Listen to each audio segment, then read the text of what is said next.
Wai ia manuia lau whaafonga ma lau whaasausaunga.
Ua na ole Radio Samoa se furulima iwa toru a mo e tautuaina o e ilangu ngana fitu aso le vai aso.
whamanu watu i le i.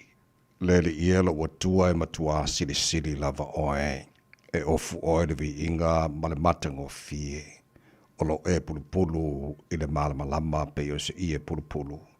O lo e fofola le langi whapei o se i e pui pui. O lo whaia e io na whiawhe au pitua lunga le vai. O lo whaia e io ao mora no fua whatawa le vale. E whiawhio ai o ia i apa au o le matangi. O le whai o le matangi maana angelu. O ana au na fhoi o le awhi mumuia. Le tamamama nai. Ia vi ia oe i le nei lava tahi hao o le tahi hao singi ma le tahi hao te toa. Tai hao manino o le asa fau ua e au mai ua mātu sapi i au whaamurianga le nei tai hao lo mātu tua ua whaao sofia i moe ngā ruanga o le lota fia e osi le taulanga o le vi inga ma le taulanga o le whaafitai i ante oe mātu te amatai i le nei lava tai hao mātu wifo i uluma le nei tai hao lo mātu tua mātu whape atu e pa ia lava oe le atua o au le atua sili ese ma le matautia o le atua mamalu o le atua mamana o le atua e pule hao i mea malava. E le ai lava ma se tusa ma oe lo mātu atua o le tupu oe o tupu o le alii oe o le i o le atua e soifua mai lava le vavau e o le whavavau o le atua oe la e le vi inga o le mamalu o le atua oe pulupulu le matango fie.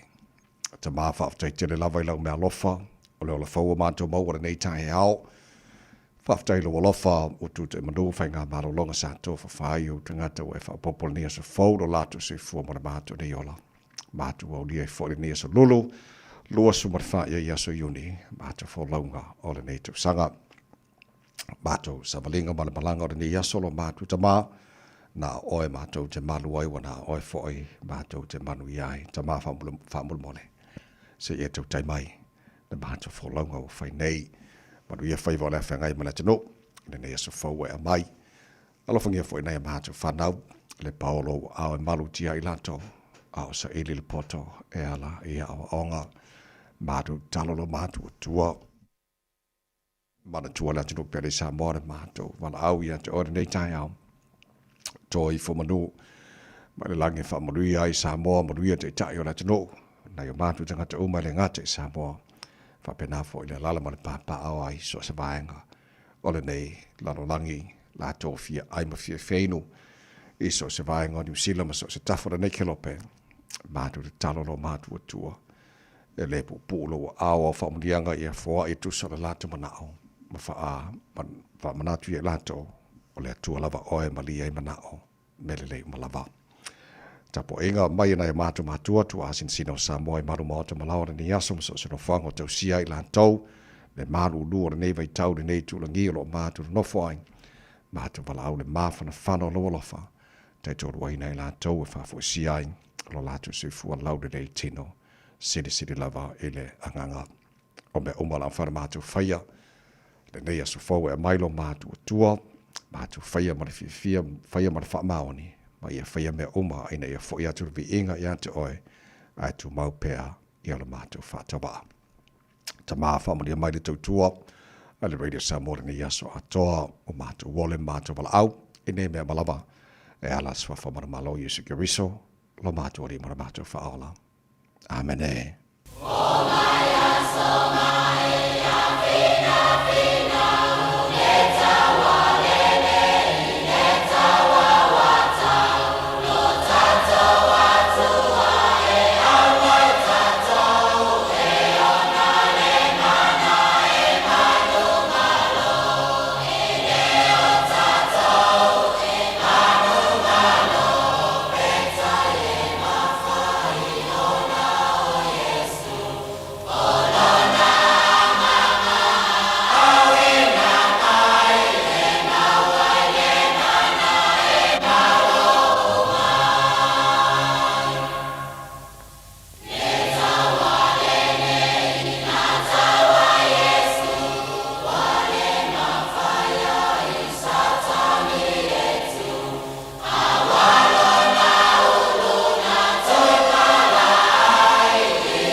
mai so mai finau ole vi ingole tua langina na fepes ko risifa faya onga Samoa le tautu mo already Samoa ta toro ia le tula ono.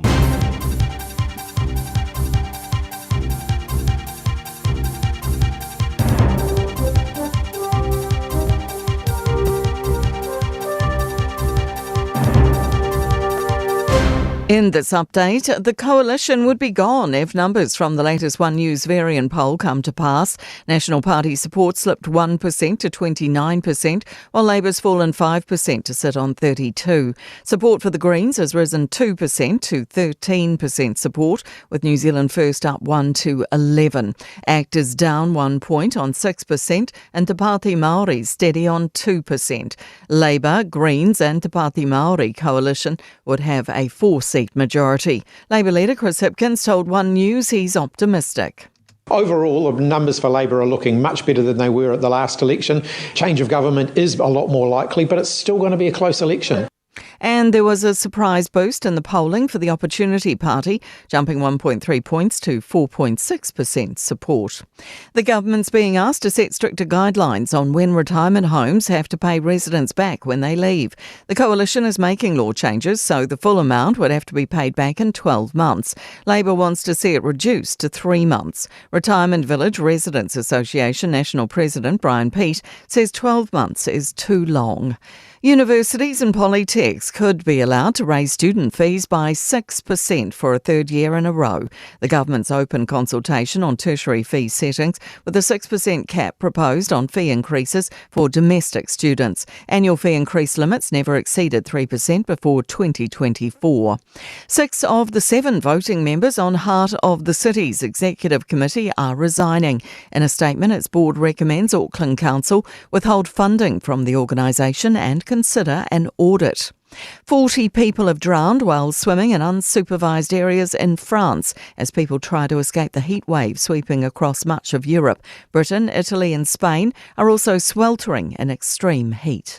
That's news. In sport, the White Ferns have kept their slim hopes alive at cricket's 2020 World Cup with a 6-wicket win over Scotland. Needing 132 for victory, a 101-run 4th-wicket stand between Izzy Sharp and Brooke Halliday overcame the early losses of Mealy Kerr and Sophie Devine. They reached the target with 10 balls to spare. Optimism, the Warriors can maintain their NRL form without star prop Jackson Ford. He's been ruled out for up to 12 weeks with a pectoral tear. Former Warriors centre Clinton Torpey says the club has the depth. We've got plenty of players lining up ready to play. You only got to look one step deeper down into the New South Wales Cup and our boys are playing some pretty good footy. But again, it's a huge loss. An 80-minute player that does all the hard yards. That's sport. I'm Jodie Gill. Ua na ole Radio Samoa se furulima iwa toru a mo e tautuaina oe I laungangana fitu aso le vai aso. O mole tai ono o whaatalofa mo whaafelo ai whaatulima le abatele lava man whaalalo Samoa na tino pele e le pa ia man mamalo lo whaafunga hangara nei tai au seng-sengi malo lava sui fuamaru ia. Whaamalo fo le tino ia le whalau a me ile mua man whaasangi na tātu matai le langi wa tele lo na lofa o le nei wa tātu o ria fore nei aso o le aso o whaele tua tātu ori matatu fia iai para matia ranga le lei o le tātu tupu siri le langi o whai fwana mboni maru tu si fōma na mātu malosi wa tātu si whai manua o mala e le nei fo i tai hao e ui le lolo wa mar sa vili o le tau mar timu ia e whawhatai tu maunava le lofa o le tua le o tātu si whai e le nei fo i tai hao whaua lofa mai le tātu o tua tau tai tātu whalau mo le nei aso ma tātu whalau le lalo na lofa o tātu ia le nei fo e solulu o lua se fulu mar whai ia so iuni o le tātu whalau mo le dua whai lua se fulu ma le ono si mai lo whaafonga le porokalame maru le tai hao ale ringa Samoa e whionga ngana mana tātua vai lua so sana mai sini o le tātua Facebook mari YouTube o le Samoa se roa tasi whatea mari whionga pista au jelo le sioma tau ora ni tawai meni tau tuina ai se pai ele tu la e se fulu e le tai nei mano se fomoria nei tai afo mana Lange mamalo sunga leo tawai ele li ang fia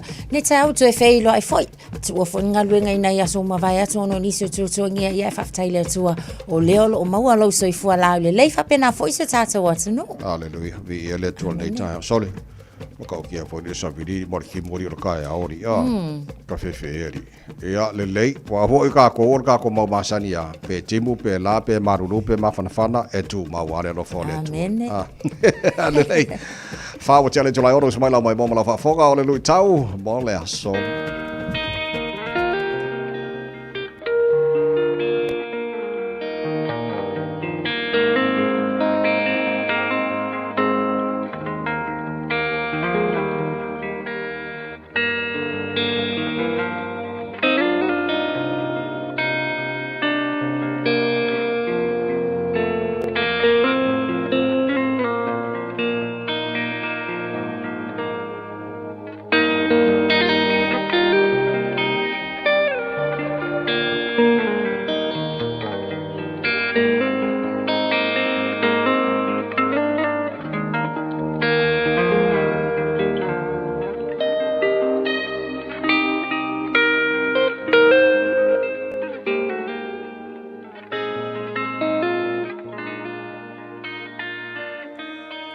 tau mō le aso. Whaasoa i le tangata mativa. Giving to the poor. Ngā ruenga ma tā upu e lua o le foi upu e whās fulu ma le lima. Ua whaatau atu fo'i o lātou whanua ma o loa. Ma ua tufa le tau o ia mea i tangata uma. Ua whaatatau i le mativa o le tangata. Whaasoa i le tangata mativa. Giving to the poor. E laua lunga i aoa o ngā Iesu. Ia ola fōai le tangata whaatuatua. Ai maise i le tangata vai. Le tangata mativa. Ma le tangata fiaola. O sea o ngā tāua telefo i lea. I e kālesia. Ia ola fōai. Mō tangata o loo fia mō o mia le fesosoan. Le tangata mativa. Le fafine ua oti la natane. Ma le tangata vai. E whaapenale a nganga sai le uruai e kālesia. Ua whaatupula ia le whaitaua o whai o tangata. Ua lo lofi mai i totonu o le uruai e kālesia. Ua whaatau o lātou whanua. Whaatau nisi o lātou mea tō tino. O tupe na mauai. Ua fōai i le au apostolo. Pōle e kālesia. Ma ua whaasoa ele e kālesia. E tusa male tūlanga mativa o le tangata. O le māfua anga lena. Na vave ai o na tupu maola le uluai e kālesia. Ona o le aao māfola o le toa tele o tangata whaatuatua. O tupe na mauai. Sa whaasoa mō le tangata mativa. Mō le tangata vai. Ma le tangata fiaola. Sa moai. E toa tele nei tangata fiaola. Nei tangata mātitiva, nei tangata le tāngo lima, o loo i o tātou au tawha. O loo mo o mia lau whaasoa. O nei tangata nei o loo fia mo o mia lou wanga lelei. Nei tangata nei o loo fia mo o mia lau fōai. Nei tangata nei o loo mo o mia lou alofa, ma lou wanga lelei. Whai mai leisi muanga ngana whaasamo. E tupu mea avea. Ai le tupu mea tuupea. O le atua malona alofa ia i tātou. E sili ale manuia o le tangata fōa. I lo le nate talia. E mana o le atua. Ia i loa e tangata whaatua uma. Ia i loa e Samoa, o na whaasoa mea ua na maua, i nai tangata nei, nai tangata mātitiva, nai tangata le taua loa, nai tangata fiaola, nai tangata vai. O tangata ia, na pito isili o na amana ia ele uruai e kālesia, na mafua ai o na tupu maola le uruai e kālesia. Whao pōpoina le numera whaitau o tangata. E māfua ona o le ola whaasoa a le uruai e kālesia. O e ua maua mea, ma e mau mea. Ua lātou fōa i masaili tupe. Ua tuuina i le e kālesia. Whai mai le mōri mau. Ua whaasoa e le e kālesia. E fua i le tūlanga mativa o le tangata. Samoa i le neifo i aso. O a mea ua o tātou maua. Pē tele pē titi. E fina ngalo le atua. ia e iloa ona whaasoa atu, mea ua e maua.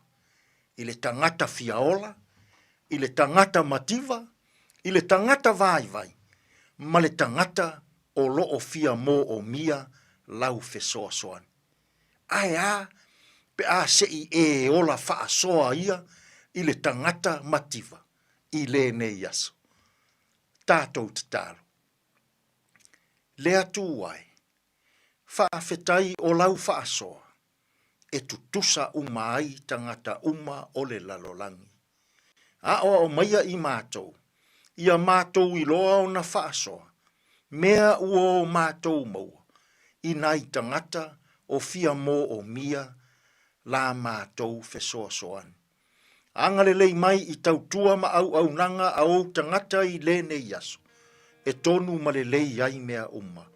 Lou lava suafa Yesu lo mātou walii, ma lo mātou whaaola, ua mātou tatalo atua i nei. Amen.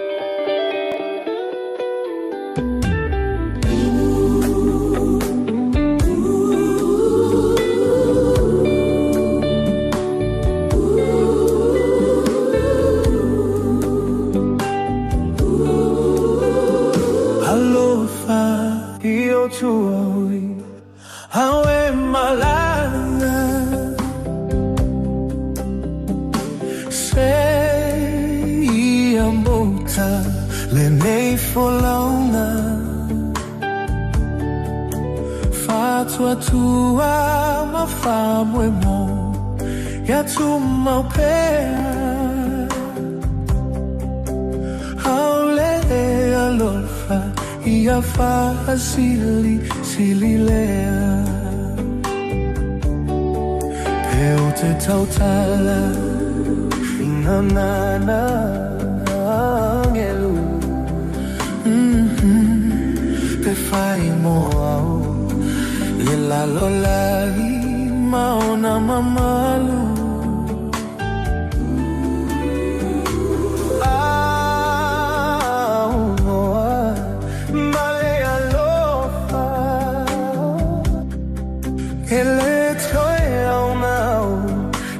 Fona olo faola alofa io sua oi awe malala sei amuta le nei folaula fatto tua ma famo e ia tu mo pea haule alofa ia fa si lea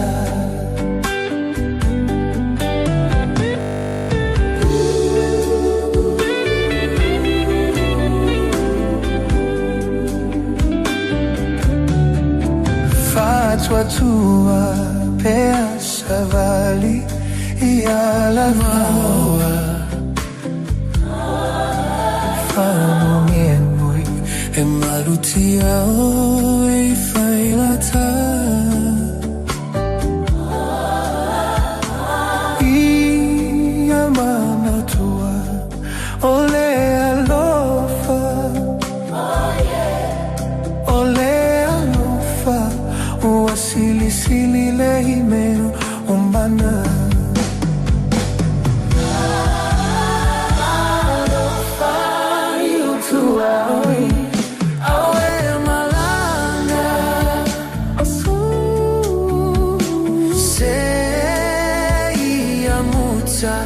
Le nei folaunga Fatwa tua ma fa moi moi Ya tu mo pea Ora lo fali Fasili Sili lea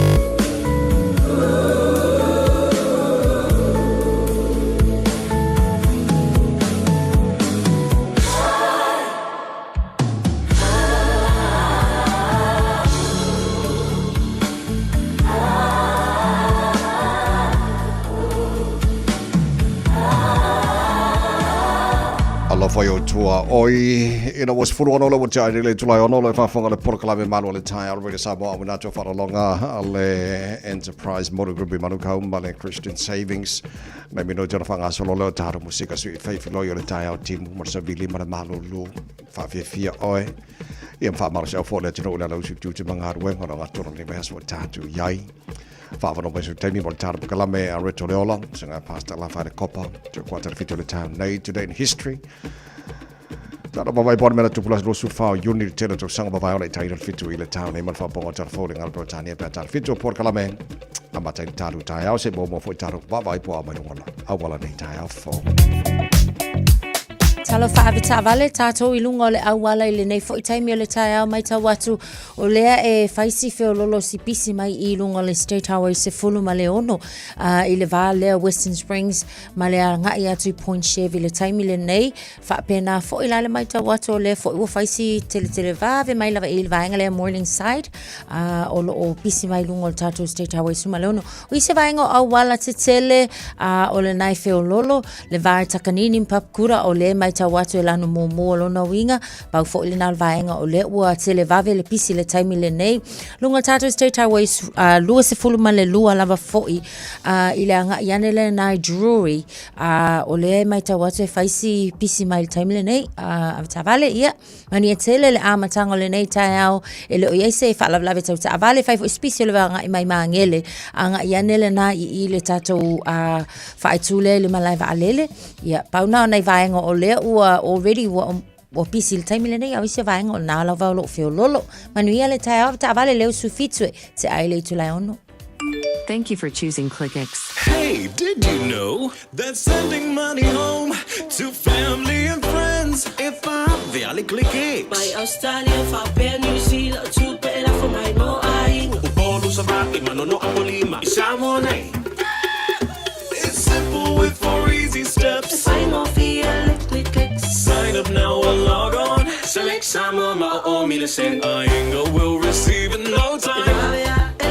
But don't forget safe and secure. Saungalemu oila utautua. KLICKEX.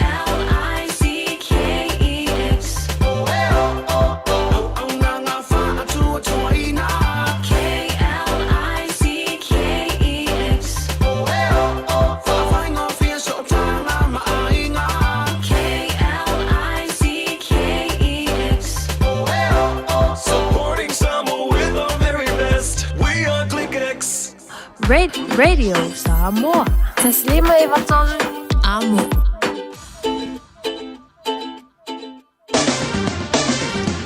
Ole vainga mata talo tawara ne fo I tae au fau whafonga le mai olo ia ia lapta inga mo timuka malolo si mo tātou I Aukilani ma Great Barrier Island na mata le ono nei le tae au se ia pa ia le ono I le whiawhiana nei spuruloi tu la mai le ono nei le tae au le ono le whiawhiana nei olo ia lapta inga mo Heavy Rain Watch mo tātou I Aukilani whapena fo ma Great Barrier Island so toa tātou loa le whiawhiana nei pe nisi swinga Yeah, out ne vai ngana whamana tu atu ia te ore nei fo I tae au. For we got a tau lea so le whaasolo ina pa utimu e mamafa timunga.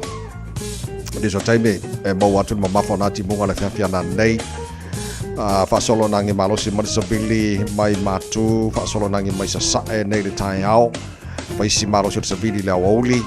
Mai matu sasae se fulu fitu. E whaino ile maurunga le malulu mo tātou ile nei fo ia so lulu. Se fulu wharo ile malulu le nei vai ngana tae au.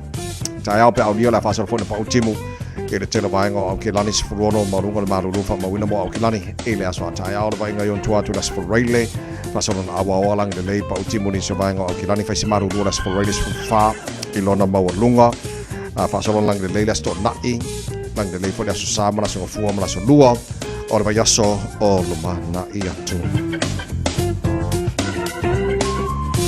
Whamamanga o mana la vai tau o taltala ia te ore nei tae au ele leile utangi a neo nei vaenga ia ono ne oro iei nei lapta inga mo timunga mararosi mo tātou au ki lani whamon mole ia whanga soro fo I tāna pakalame la tātou tulu mai ta ia po i nisi vaenga o swing o le tau ele ngata ia ki lani whapena fo tira vaenga o Nusila ia mo po tulanga I le tau Samoa mare se vaenga o le kelo pele tau tua mo already Samoa ina ua lua se fulu o te anele tulai ono Don Bosco lo suru whanga Tala ina whavi whenga roi Samoa nei tae au na tunu a ngai tutu mga ruenga o tae au whais whatu timu Marsabili ai koe pia wavi lai kikira usul nei tae au ke o koe kako ngā ruenga Mamalosi wa faltara po yaso mo niya fai ni yaso pasel mo.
Fa fi ngol tai au no lua se fulu male ono le wate ane le tula ono pa lo fa tai le no ua te le tapa ango fa fi le mane tai ngon man mana ia fa fi ia tu nei tai fo ki ona fa tapa ki ba kaura no fa fa sa longo re samo pa lo fa tai le fa tala fa mai nei fo tai fo le maro le no ua sio va vai atu liva Jesse Fonti good morning ma lo fa tai to fi lau su fa ese fi me spaya good morning sir ma lo fa tai pa se mane tai au sio lui good morning. Mai tato. Malo.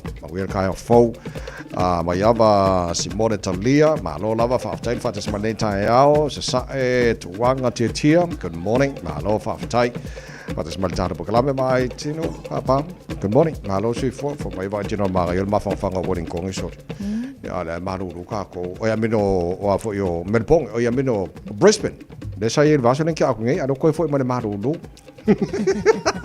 Marang e forces ala fatu nei tai fo a to le fonsi moti ma fo mai o merpone ma lo la borsi fu nei tai fo a le sia a lo si fu fa fo wina tan yelu ma lo fa tai le fatas ma nei tai si papa se Philip Male ma lo fa tai weary manu ka ko ma lo na tete Nicolau good morning a lo la fa tai fatas ma nei tai and Rachel Sifa fa fo mai Point England East Auckland Alo fa tai le fa te semali tala program nei tai out te fa manatu na te fa manatu ngal mana le tunu ole ye nei lapta inga moti bunga ma fa mota to so na mata mai na le ono nei le tai out o le ono le fia na nei la le si update pa o le fa mai tau no tu la fia na nei ya o mo watu ma fa na ti bunga ai tatu te fai me fa no lava ya ngai la vai tau ai foi na nisi swing o le tau e tu na mai ya fanga so rol tara bokala be barol tala fai foi tu na tu mo si fia tu ai vai ngai de leile tu atu ya tafa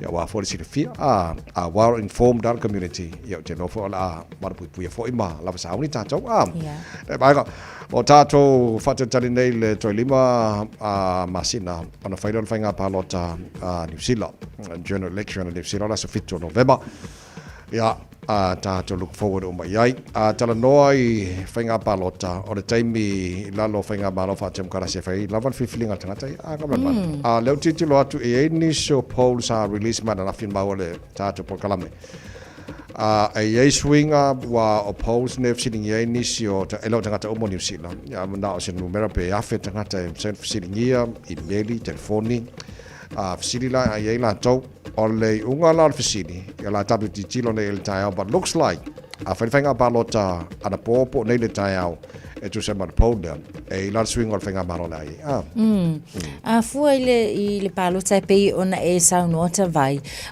o palota ina maua e le patia le leipa I le whainga palota le e tosu lua pasene e mo I lava la lawa pa uma I le 5% pati o lo o mawalunga la ia le patia le leipa o le National Party o lo o pa u I le 2% Green Party ia it's full tolu la tu palota sa iai New Zealand First o le o le se fulu tasi pesene male Act New Zealand for ono pesene Opportunities Party o le pakile o le ua fau le taimile nei pe ua se itia fo ile le latou tasi smal tolu len se itia so la o le fate si male lua te party Maori o lo tu mau lava fo ile lua pesene a fa vasenga la fo ile le pe ona saunoa e pe e tilo ile palota lava la lea e folinga mai e ina a fa pe la pe na e saunoa o le fenga palota le e folinga mai e mafai ona fausia ile Labour Greens and te party Maori ia le whainga malo pe a fua ia la tūna fua I le o ia le taimile nei fo ile ono sulfa kusa saka kaunga ono sul tolu ia no fua e maua e le coalition le taimile nei le paloka lea ia a o le titilo na iai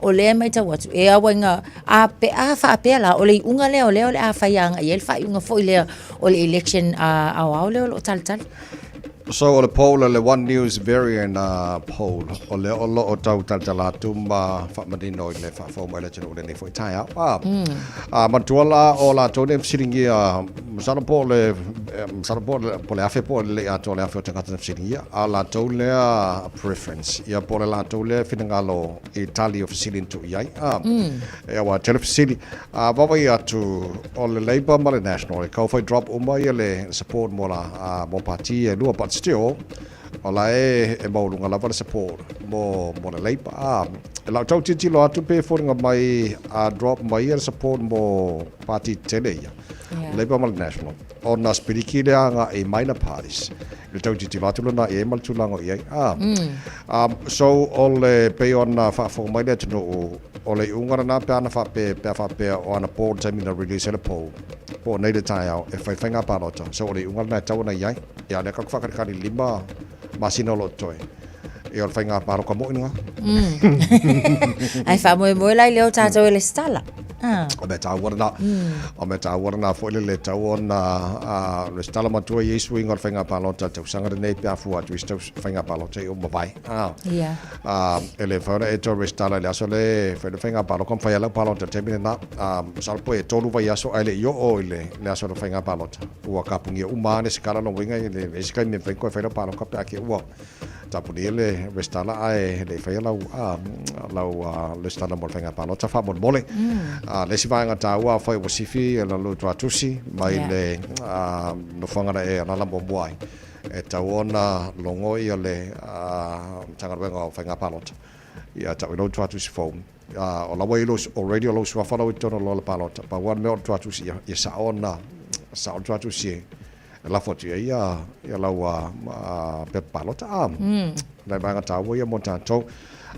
E tasi le mea titi loi i le pou le angaran mana. O le te Party Māori. A titi loi party votes. Nā le 2% le support. E te mantua la, e te tauna au sia sos partia. At least 5% the threshold. E taua e mwhaina ma walato whai pule tono paramene. Na paule wha moe leia i te Party Māori. O le mana malo mai o lato sui mai tu malo. Ia walato te rena pati o whai pule o le te Party Māori. E mana malo mai lato tu malo. E le wha moe nai party votes. Kusa pe mo nalo party votes. E le tulangalo e le 2%. Ai wha moe anga e mana malo mai o lato sui. Mai tu malo lato wa mai. Yeah, that's the only hope mo le te Party Māori. Ai atu le 2% le, ko se le se la ko sui kongo le. Pe a ku aga i party votes in manona fa ngaina. Let's sitting here the most preferred prime minister. I le vava atu o le fo olo fa mani mai le pola pe ona mau.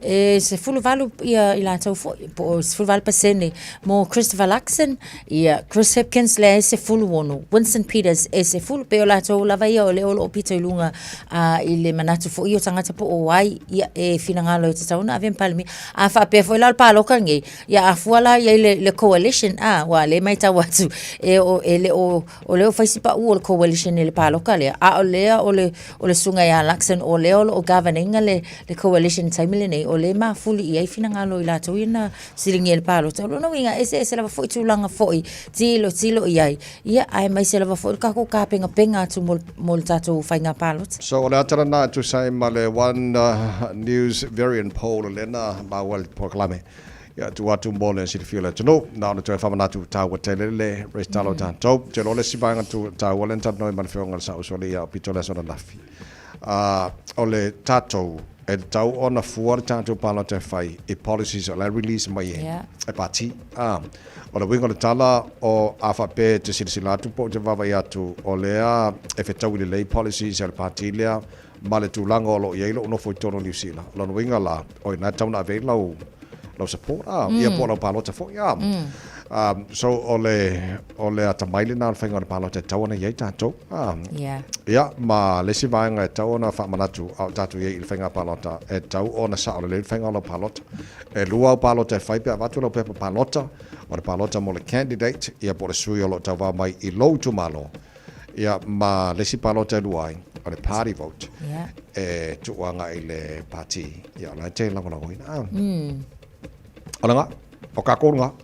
Ia wa o va mai mau fo ilananga, pe a o fo pe a se selfa tu munga, ia wa mai mau fo nga palo kai kasi, sa ka nga malo ese spati. Ia wa a se selfa nga palo ta rongo nga le fa vai na lo palo ta so ta wana na le sa o le o le finga o la palo ta tone ia le sa o le mata pena le ia ma manuela no tu la tu no morfenga palo tu la sfitu ma si no be le scala fa mon mole tau le tulanga na ole suanga na faia po fe o ia le mautinoa o le tūlanga o iai tangata whaingaruenga I tono New Zealand. So employment confidence, e lau ti tilo I whamamonga the news talks in being. Ua maua lalo ia o le tūlanga o iai.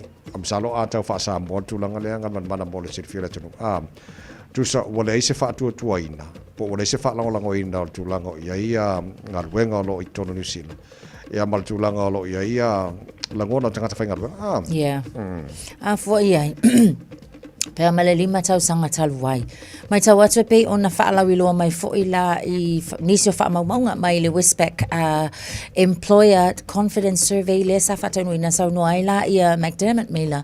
Wa whaisi pa a fua iai ile taimile nei ono se 10% le au whai o ilato o le o lato moli mawina lava le whainga tā ona maua o ni ngaluenga. Fua la iai mai le whasulu ono pasene sa iai ile isi o kuata muli sa whaatino ina I su engale nei o leo la tu mai umakwa ile ya se to afile mu fo ile na tangata e ono mauti no ai wala se tulanga mauti no o le lei ia maono mawinga lwenga a fo ile ono se fulu pasenge ono se fulu out of 100 lo na wingo se foi numero tele la vale nei foi numero lo tilo ia ni sila vai ngole e mai tau fo ile ia o ava ngo fainga lwenga o mana tu fo italo lava fo ina amata mai ia le nei fo fainga malo tele ni so ngalwenga sa fa amulu ni so ngalwenga ile to fa awina redundancy rates sama walunga ia o le tulanga na le o ia le taimile nei ai mai se o le ka ko kia nga ile palota ia o lo telefoni so vai ngai moni lava fo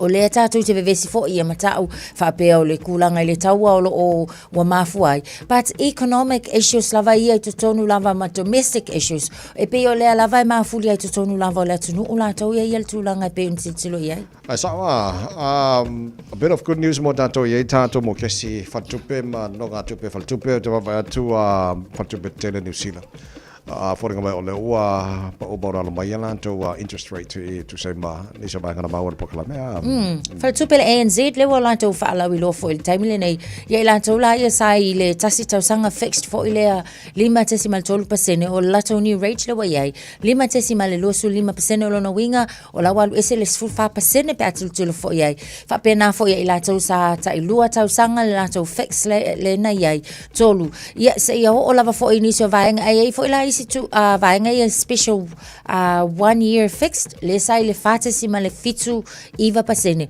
ia o le fo la fa pa o le fate sima le ono su 5% e o fo ile lua tau sanga tolu tau sanga o tulanga le leia o le fa la wilo mai ma a tilo fo ila ia o skulanga le tel fo ila le banks fo ia ona wa tele fo ila le competition fo ila to ia mo ila to ia makele ia le va no mo na tangata ia mai se lava fo I home owners awa o la to ia o le tau ona siri o nga pengfiki I ngai suinga la iti not only that but ila to fo yo fia fa kaungi fale ile taimile nei o le lava o tele lava fo ile lava no pe atilo lava fo I tulanga yo lo o ia o le vai aso le tatu le fai no le Westpac New Zealand le drop for Alanto Nisio Alanto interest rates more home loan manisi te lo tele o vai ngai usui mai le fatupe ona o le tu mawale official cash rate pe on fai no le Reserve Bank ile 2.25% o le sia tato official cash rate le titilo le sovalu o le masino for you like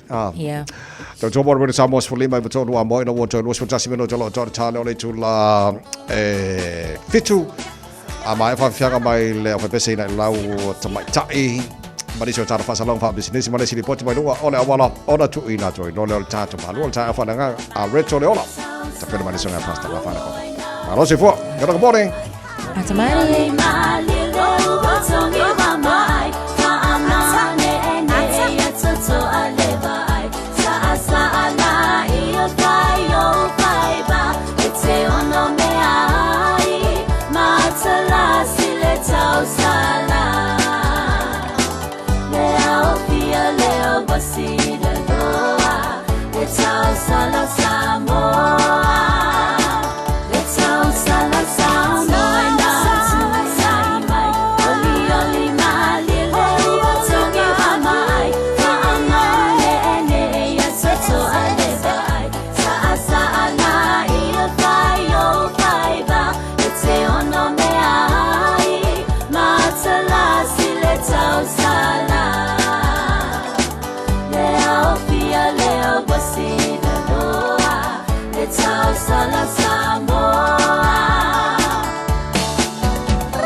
se mali e mamino i le que se fa amali uliu fa amane ele lau te ula e Samoa moniti wile atunu awalo tofia e mana tua olau anabama e anamua me ingalo lau siba Samoa mayotama tua se mali e mamino i le pesa fa amani uliu fa amane ele lau te ula e Samoa moniti wile atunu awalo tofia e mana tua olau anabama e anamua me ingalo lau siba Samoa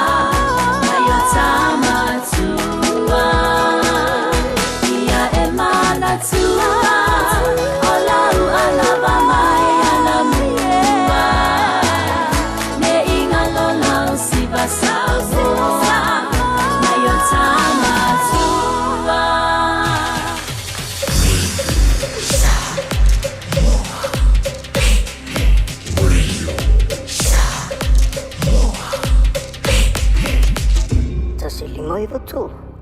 Gynecological cancers can be silent. You shouldn't be. Learn more by visiting thepowerofknowing.co.nz. If you're unsure or concerned, speak to your healthcare professional. E le te tau ia oe una nā tia a fianga o le ka nesa o tutonga sa o te mai tai. Mo le sila fia atili, a siasi i le powerofknowing.co.nz.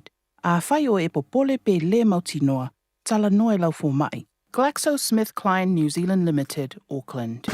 Sunga o whenga whakao elo ka wale fo maunga Max Ila. Senga o ka amilo i au kilangi. Mo koe foi mai lava i o Tara i le Tire World and Auto Limited. Lea ma o aiso skoi ngā meg ma pau ka wale. A ole me Pico City. E ngā le lua lima ka alalwa ia so le kokongi. Le Tire World and Auto Limited e te moa i ta wale ma pau tau ngofia ia New Zealand antoa. Mo fo i se ti mag wheels mo so se tu ai ngā ta wale ma le telo isi au unanga. Warren Up Fitness i le na ole se fulu tala pia i wha i lo i eina e wha afafonga le Radio Samoa i nei wha abitoa. Talia wins quotes, cue cards, maisi. Walang Lola Tire World and Auto Limited i le lua fitu tasi tolu o mo pau ta avale. Po le lua fitu wha tolu lua o mo le whale inisinia. This is a huge reminder. Sorry, that was a bit much. This is your big reminder to do that little job of getting your winter immunisations, including flu, booked in now. They're available through bookmyvaccine.nz or your healthcare provider. Tanoa. Mawa e whapitoa al whale ofu le tanoa. La e il whanau, e ta i loas furutala. Of tino ali ima tama, ua ta i loas furutala. 5% to ese melta o la e tinama tamai tai. Eir, susu mai loa i le tasi lima iwa o ne hanga molo o ne hanga. Pe whafso ta i mai i le lua tasi fitu, tol whawha ono. Tanoa.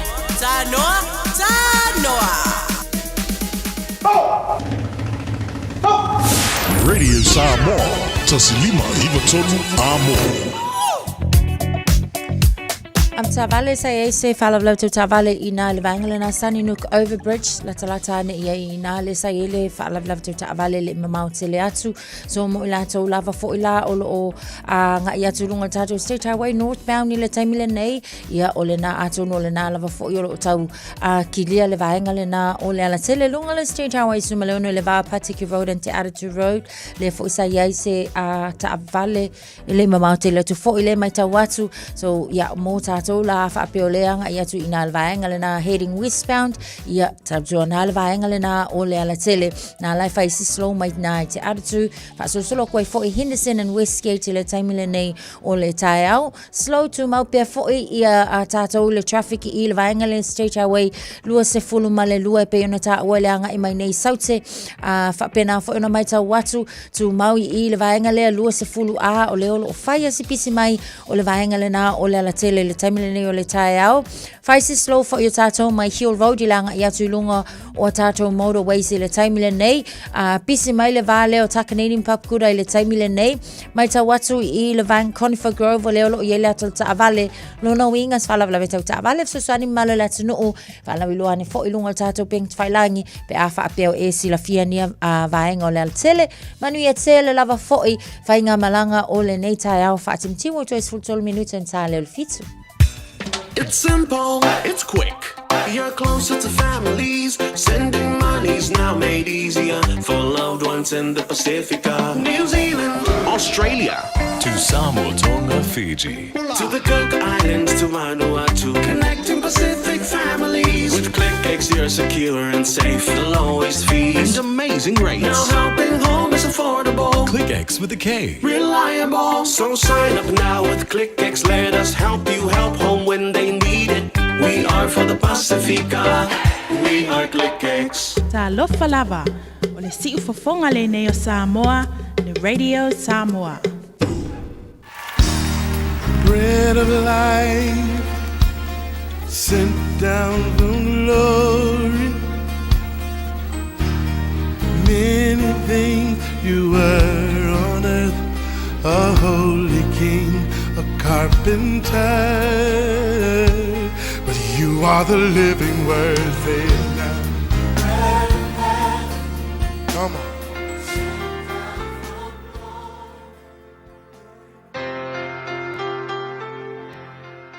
Au te whaatalo whawhoi tātua tunu I le amatanga o le nei aso mai tātua purkalame o le areto le olamo oi.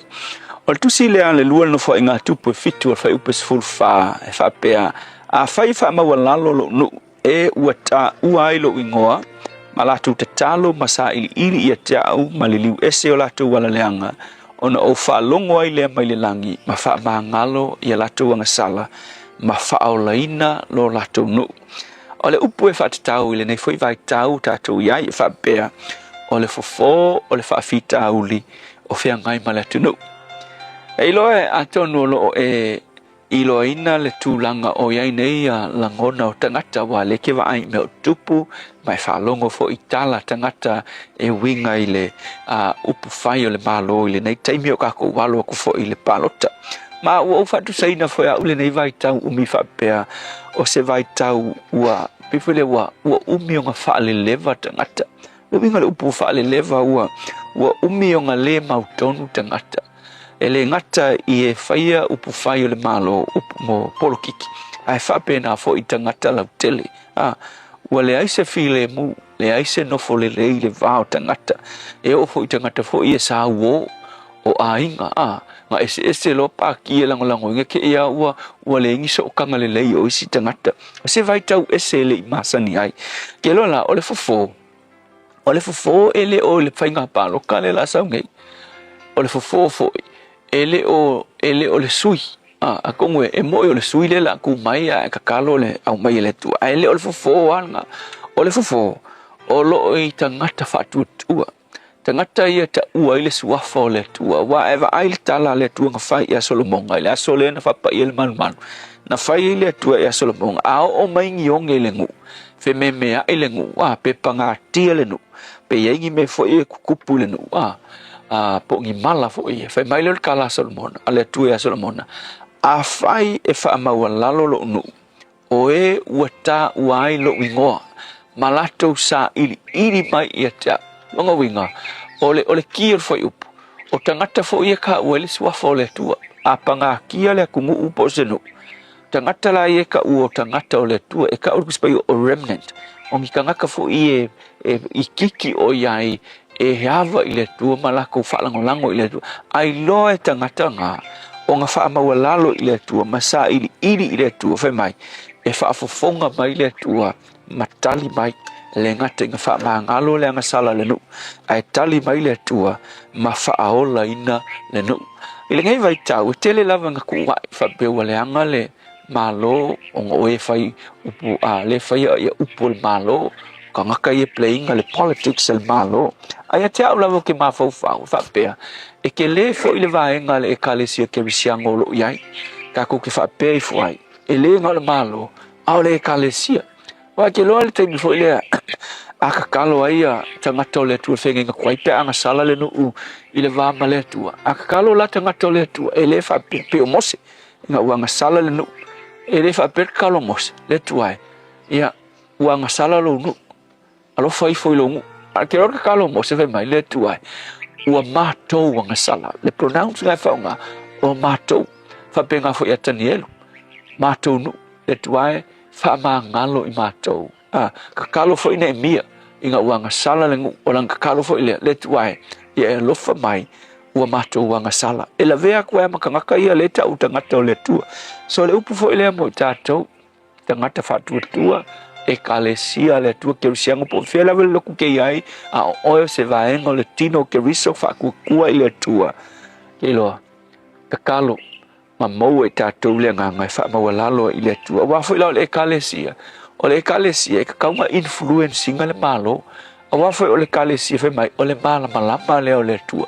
ua au mai le tua makui so se malo e ka kau o nga reflecta le malo e reflecta kulonga mala malama ma pa ya ku le malo so o le upula mo o le so le ngai o le fofor fa fitauli o le kalesia le tua awa foi o le kalesia le tua na tu ko kongo le malo mo le lei o le malo fe mai le matu ta inga sa mai american fe lang kala manga ia fe mai you know o le mele kupu le malo sa mo o le reflection le nga po le ata o le nga kula o le kalesia ai sa o le ia we vai fo e kalesia e fai fo fe vai il malo ar fe vai e fo yo e kalesia ke lola o le fe vai inga ko kongu o le tino ke riso male malo le tu e ma fai o nga infect ma afeki ai ia le tunu awa afile mul e kalesia masulu le malama le kalesia e mafai ai o nga malama tangata o lo te inga le tunu so le upu mo o le asul ngai o le kalesia a Yesu o le talilea e au maia le file mu male malo longa e le tunu le tua o te talo ma fa mawalalo fo i matou o e uta wailo swafa awa o le afaina o le atunu o le afaina lava lea o lau e kalesia awa o lau e kalesia e susulu tua le malama ma influence ai o langa o tai o lo lotu te tonu so se lotu ke visiano matu te talo i ele file mu o lau fio i lunga o lo matu o tunu whawhitai Yesu amen.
lo suafa. O malu le pese mala pese le Peace Chapel fa mai ai le Porkalame Areto o le ola nei tai au ina ua toe lua minuto lo tona ta le ole tula fito la so lua se futfao uni o ani mena tupura nei asu tau sanga mavai. So sanga ta siva o lima o le taimi mua lea wa whaatawina ai se newspaper i tutono New Zealand sa whaingoina la le newspaper le na o le New Zealand Truth. Ta siva lua ia o le tausanga lea na suia ai ia le ngoa leo lo ia nei Professional Football Association tutono Amerika sa suia mai ia ma whaingoina o le National Football League. A le tausanga ta siva i lima o le isi leo tausanga na whaia ina ai ia le tatou awa le olpeleki le lata alonga ia ma le Springboks i le taimi le nā se fulu lima i le se fulu lua ai. Tatou wanga ia tuai fo i mori ta am le sanga la kapi o lumanai. Nisi nao wa aingai mena tupule nei aso. Tausanga wama vai. Talo falava o a la pimerana mau belo li tio i le Radio Samoa tasi lima iwa tolu amo. Why did I join People's Panel? Because this is the city I live in, so I care about it, and I wanted my voice to be heard. Search and join the online People's Panel. Complete surveys, win prizes. Tāmaki Turiki, all together Auckland. Hey, where are you two off to? We're going to go drop off Nani Aroha's bus screening test. Have you done yours? No, this Nana is too young. What anymore, Nana? The age has just come down. That's you and Papa too. The starting age for the National Bowel Screening Program is now 58. When you turn 58 or 59, you'll be sent a free bowel screening kit every 2 years until you turn 75. Please do it for us. It will come in the mail. Ua mawhai nei o na whaata wantu top up le Digicel i lunga o le upenga ta whailangi a le ClickX Pacific. E mawhai fo i o na lafo aise leni i le MyCash a le Digicel i Samoa, tonga fiti mawaru atu i le na o le lima ta la. E le leile reiti aso taitasi ma e whaingo fia fo i o na e listalai. Asisiane i le clickx.com e lafo aisau top up a le Digicel. Pe lafo ai fo i sau tupe i le MyCash a le Digicel Samoa, tonga fiti ma vanuatu. Morisi whamtalanga vla au le olua tasi li maono tolu tolu whawha. Olua tasi li maono tolu tolu whawha. O mo mia ni ngaluenga whai I lo whali. O le living space o lau company if so soani I le whale leo maota malawa. Amana o mia se papui pui, carport, canopy, pe wha faulau heat pump, whaisau deck, whaka peta lo whale. Fab so ta I mai I le living space. Via 4 quotes, maula fsosoani le finance e le aise deposit. Vili mai loa le living space I le o valu selau, lima faono, fa valu fa. O valu selau, lima faono, fa valu fa. Hey, hey!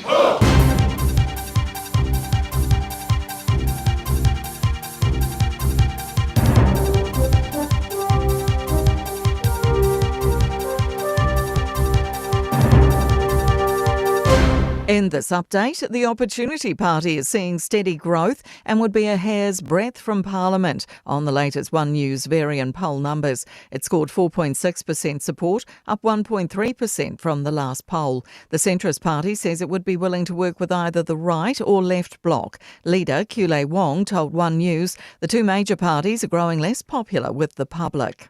Kiwis are incredibly frustrated at the lack of progress on our big issues, and they're wanting to see a party like Opportunity bring particularly our big parties together. Thieves are risking their lives stealing train signalling components in the lower North Island. Stolen train signalling equipment, cables and overhead lines are causing major disruption to Wellington's rail network. Rail and Maritime Transport Union General Secretary Todd Volster says Kiwi Rail won't hesitate putting more cameras on the network. They will have a go at freight wagons from time to time, and we have had quite a lot of stuff stolen in the Palmerston North Manawatu area, similar around cables and copper. Abuse and threats have surged against Auckland councillors after a historic 7.9% rates increase. At least 2 death threats have been referred to police. One didn't meet the threshold for prosecution, but police did speak to an Auckland man. Council reporter Jacob Jones has more. Mayor Wayne Brown blames social media users and groups like the Ratepayers Alliance for social media posts calling out individual councillors for voting for the rates hike. Alliance spokesperson Jordan Williams says the mayor's projecting, pointing to accusations of bullying at council made by councillor Bo Burns against other members. 40 people have drowned trying to get relief from the heat wave in France in the past week. Temperatures have hit record levels in several major cities. In Spain, temperatures are set to exceed 40 degrees Celsius in some areas. That's news. In sport, an honest reflection on the state of netball from Mystic shooter Maya Wilson. The future of the ANZ Premiership is uncertain beyond this Saturday's final between the Mystics and Steel. Players this year already took a 20% pay cut, while Silver Ferns have been allowed to cross the Tasman for club netball. Wilson says while the league's quality has remained, the financial repercussions have hurt the most. For the first time, I have had to work in my career, and it has been a busy juggle. Sometimes I'm leaving home at 4 a.m. to go and do breakfast radio to then come straight to training and be here for 6 hours, so it can be a juggle. A career-best innings of 62 from Izzy Sharp has led the White Ferns to a 6-wicket win over Scotland in Bristol to stay alive at cricket's 2020 World Cup. That's sport. I'm Jodie Gill. Ua na ole Radio Samoa se furulima iwa toru a mo e tautuaina o e ilaungangana fitua so le vai aso. Whaia si mamafa o le tātou a wala le taimile nei awata awale tātou a mata mai o le whaitu atu le malai wa alele o le tu mau le pisi o le o iai. Mai se lava fōi e tātou a intersections le nai le lua se fulu, whapena fōi I le lua se fulu a. O le fōi alo mai tau atu le taimile nei o whaia fōi o lo tu mau se pisi I le vaenga le na whaalau I lo mo moat. Fōi state awa I lua se fulu ma le lua I le taimile nei. Le a ngai mai la le na mai jewelry a ngai mai nei I papkura o lo o makua ia si mama fo le traffic le na fa pena fo mai tawatu a takanini foi o le lava lo tu mau le mama fa le traffic ni se vaenga manu kawanga ia tu Highbrook lo fa si mama fa Highbrook nga I Mount Wellington fa le fo isi pisi le time le nei LSE nga ia tu Green Lane fa pena Green Lane nga ia tu fo o New Market na vaenga ia lo mai tawatu le fa si mama fa I le time le nei State Highway Suma Leono westbound lo tu mau le fo le vale na my Waterview Point Chevalier Fapena fo mai tawati Lincoln Road le time le nei o le na foi wa mata ona si le traffic o lo o iai mai tawa tu foi le time le nei southbound mai I le tato Northern Motorway mai Albany yang in Constellation ma Onera Road o le na o lo wa pisi le time le nei longa le tato awala lau papa mai tawa tu lo fai foi si pisi I le time le nei o le tai au ni sina va ainga foi o le o mai tawa tu iai le time le nei o lo pisi lava foi ia tau tu ana lava avata vale lo yo au lava foi fa au tau tanga tu ia ai mai se saunga le mulunga la wala wale minute te ai le tula fitu. Thank you for choosing ClickX. Hey, did you know that sending money home to family and friends if I'm the ClickX? By Australia, for New Zealand, to pay for my no I. Ubolo sa baki manono apolima isamo na. It's simple with 4 easy steps. Sign off the ClickX. Sign up now or log on. Select Samoa ma'o miliseng Ainga will receive in no time. But don't forget safe and secure. Saunga lemu oila utautua.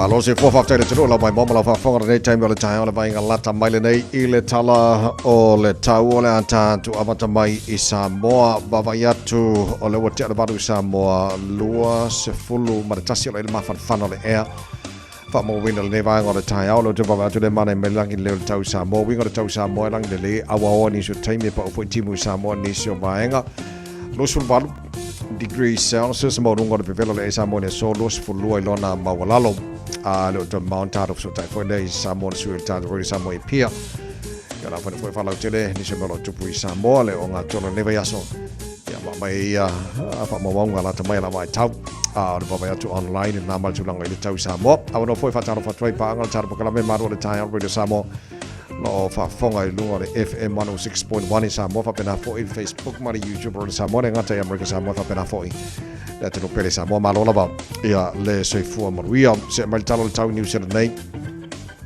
tatu amata mai motu i saute fa talo fatu le malo le tano so sa va ngor motu i saute lo la papa awai tasi al va ngor motu i saute lo titi lo tolo ilap ta inga mo timunga marolosio Nelson heavy rain watch fa sono pa ultimo il sol sfulima monunga marulu fa mawina mo Nelson le sol tero isi va nga Westport awa pa ultimo ni so time sful far monunga marulu valul monunga marulu i Wanaka awa pa ultimo il ne fo yaso sfulu monunga marulu i Timaru asona awa pa fo ultimo lang le le fia na nei Queenstown awa pa ultimo ival monunga marulu fa mawina mo le so o maru fa sona awa pa ultimo lang de leila fia ana neis fu tasi malunga na malulu kai koro fa sona awa pa ultimo ni so taimi spuli malunga na malulu fa mawina mo nga tono ne yaso in Chicago fa sona awa pa ultimo maro sit sabili mai sifo ni so taimi iban malunga na malulu fa mawina mo ne yaso fa sona pa ultimo tero ba nga Greymouth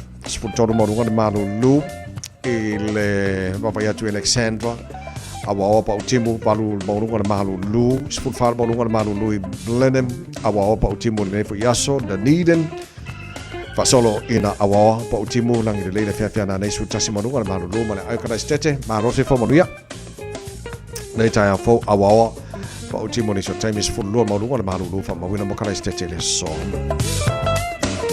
tele na vai ngor motu i saute se maile tala tau le motu i matu le pi tola va ngor motu i matu i kai taiolo ia lapta inga moti munga mamafa heavy rain watch mo kai taia fa solon mamafa ti munga e ni so taimi marsa vidi yang i marosi mai matu sa sae spul fitu marunga le maru fa mawina mo kai taia le so fa tala fa maro le tino so sa manga le la bua Wellington maro la basi fo mori le tai hao ora fa solo ina awa pa ultimo ni so time is for fitu marunga le malulu mo le lambua o isi vaenga lo titi lo tolo ilapta inga heavy rain watch mo fangare e pa ultimo le so marsabili yang malo si mai matu sa sae ini so time is for fitu marunga le malulu i fangare o isi vaenga i tauranga heavy rain warning fa solo mafati munga ni so time marsabili yang malo si mai matu sa sae for fitu marunga le malulu i tauranga ile so roto ruolo e foi heavy rain warning mo to ma mafati munga ni so taimi fa sono maro sit sa vili mai matu se sa es futolo mo runga maru lu fa mawina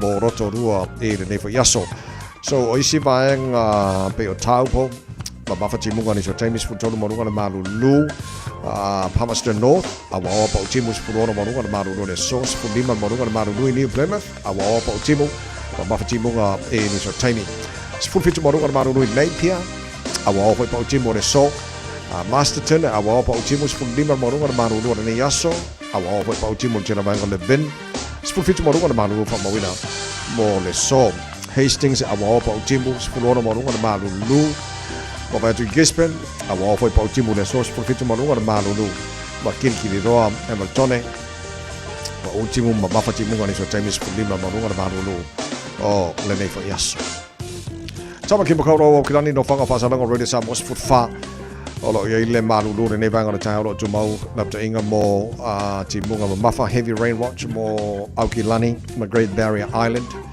mai leono ne ba bia se pa ia leono le fia na nei e tu mau winga o le tau de so pa ultimo ma mafa ti munga e le telo taimi o le ne fa yaso pe la fa ma wina marsa vide fa solo nangi malo si mai matu sa sae spul fitu mo runga maru lu fa mo wina mo Aukilani ne yaso tai au le apa o ti munga le telo ba ngo Aukilani sfulono mo runga maru lu le so tai au mai ngai on tu las for raile awa langi de lane pa ultimo fa si maru lu las for raile fa solo langi de lane sto na ia sa so fu aso lu fa mo mongo mana tu ina mai tau e le ne foi time o le tai au Toto mo re sa mos for lima e beto la mo no fu lu le wa tai le to life fitu ya malo fa tai tino e la mai mo mala fa fonga ne foi time o le tai au o le maru lu tanto ti no to le fesi ve vela ke le ya ko le o fa langi mai si va ngo e wo ka ko mari li wo ri ngo le una ngo le vela ri ya ala to pa no ngo jala ta fo de al pro tani ne tai ha ya le e o ya ko ka ko le maru lu ni vai kai mo e se senga ngo ka wo ri tanto Yeah. Se ko lo fa longa nel tae fo le lusu tasi le malosi le maunga le vela o iai o se tasi lau te ni titi le te maua e la to ina mali liu fo le na malemu ona le tulanga fo le o lava fo le swa vai la to i o tau mawhai tanga tae anga i sami i a po pool se fo le ina i tau maua sina malu pe tai la o ina fo la le na la yun tupu fa la ve o fiwa i ai bo uma va enga o le sami o nga o i sia ke ngai ki fo le tau mawhai na su se va enga e fa malu ai fo le tino la to but o le tulanga le na o lo o e falangi ngai kai fai lava fo isi malo se le vela o ia to tele nis o isi ke ia wa mali liu fo le ia pat sol tulanga suffocate lava fo o no le malo se le ia a vela yeah asawa yeah so o ese senga na tulanga ile tau mo ta to ile nei vai tau o le tau sa ta tu ia na te fa mana tu nai va ngai o New Zealand na batu nei tala tau lo i lapta inga ile utangi ai fo nei va ngai fa mo ia lava ni swing o le tau ma o tara pakalami ya afanga soro nei tana fa tu na tu mo sin fila tu le foi tai au ma sa ko ki ma ya fa mo nei tai au fo ki mu sa vidi la ni ka ya o la soro lo pa fe ya ska ko toast ma ya ma ku ya ma avoka kele yo le avoka pula le time le nei o ma na ia na isi fo supermarket si fo ien sa vale le weekend kale ma ia au ai kia fo la kama yo avoka wa ile kai mi ka ke ko fo ngale o la nga o vai nga malo fo ia le pula o le fa ka wa ave le fale fa pula le ya le o ne ala le time fo ile le wa tawon fa nga la mo ma nga yo pula wa ko la kule si ke mi fale o lo ia wa pula mai le ka o le avoka sa wa fa taro foi malo nei tai au o a tatu tala no i malo po leo tatu te vai mau lunga ia la tau o lo o fa mo la tau le tau singa mausta io tu la fono lunga la wala ai nei vai ngana mau le porkalame ta porkalame masano po se leo e fi ke le soka ya wale fanga solo i por la langa soka ngalo ia te ia o le ta vale na ave maka i langa telefoni e ka longa soka which o se makua i mawalalo tele o tu ingol tanga venga walanga le tauna fai e maro le tulanga aso se fulu ono o se fulu fitu uni le na mai tau ina i foi na tula i ele ya o kama foi la wa pu ele le foi ele community fa alu lunga social media ya le foi la wa fa o mai ya foi ia le fa maula lunga lo fisa le la tau i tu sai tulafon al tulanga foi le o la foi o ia tulanga foi o la tau ia inga le o fa tau nu foi ia mo le ofisa foi po le sunga foi le sai ia pat o ai se le fia maka fo le FIFA ya wa pe ya ka ko mo le kul le FIFA ya talo fai paula valaulia ona ole ese nga fo i o tulanga te taula fo ia ona mata i tu le fo la tau ia le la tom ta fai oi a ve ma role models mo ka ko uma ya wa le ka ko tickets le mo ki o ke fongi lunga awala ya le like lo ke lo ko langa maka langa ia fo ka longa soka ole ta uma wala lo ina ole matanga wenga wa ka ko uma we respect ya malo male tanto lunga o la nei o lo o mua i luma e fate tai fai ma fate te inga ia pela lo pulena e sa no e role model o la tau fai fate te inga ia tanto nei o community ai fa pela le ki lo ku ka ko o le solo mo la tu le averka vale maka ilang kelfong i soka wa kere ana fa le ton I mean e fa pe o tau le pua malafu al tulanga tau ona fai la tau ma fate te inga ya wala ko ye le fa sala ka ko pa ka ko sur ko la fongo ngona wan ka ke fiwa ka fa ko isa ko fa mo bo se em ko ile mas ku ya le mas ki voya ka mo ya ka ko ya na ne ka mo ne foi la ko le ku lang fa pe ko je se mel le ya le ke ro de fa pe nga le sambo se kia ka ko tong ka wifi sambo ya le o fa nga solo ya ele soka nei vai taimi ya ko fia maka soka pe ana kana kai me fai ko wa le pesa ka po isi le sang au soka na soka alo ai le fa wo fa fi al tai au puni alo si fo moria good morning yo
Lava, I'm Annie Pulitiwatua, and you're with Radio Samoa 1593 AM. Just think a minute. It could change everything.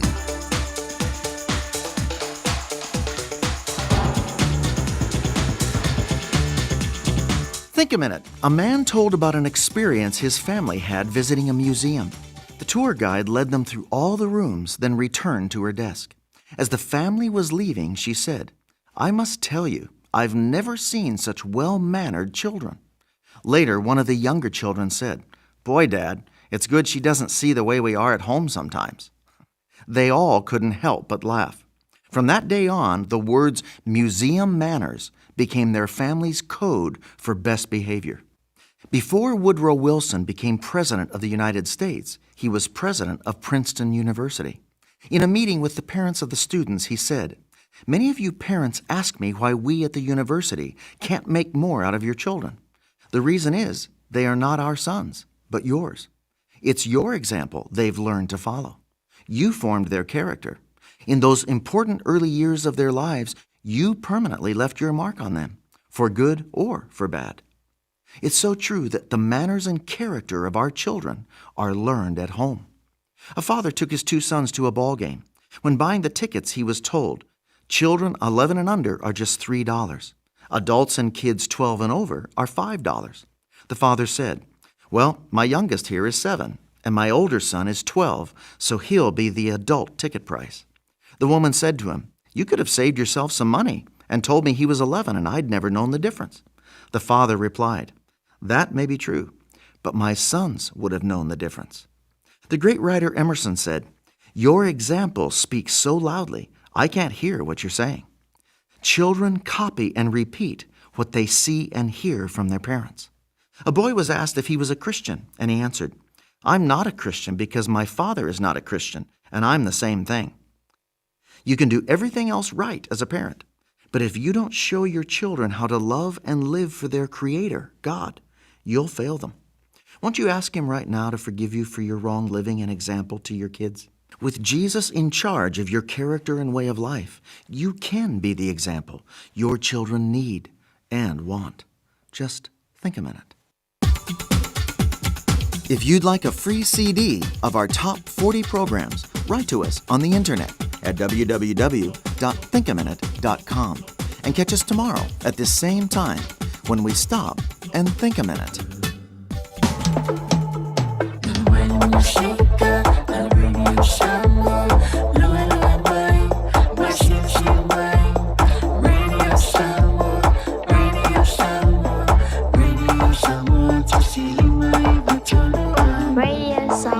Luas fu tonu lo chale chula fitu la nga tonu ne fo iva so ngan man mana ne fo wa fantas mai ya le fio nga le alo le le su yo ta to Radio Samoa pia ya ta ru ta no fo ini se melo tu Samoa ne fo ya solo wa Fatalo fa tu lang fia la fio nga la lo li malo le so fo manuia le ne fo tai au.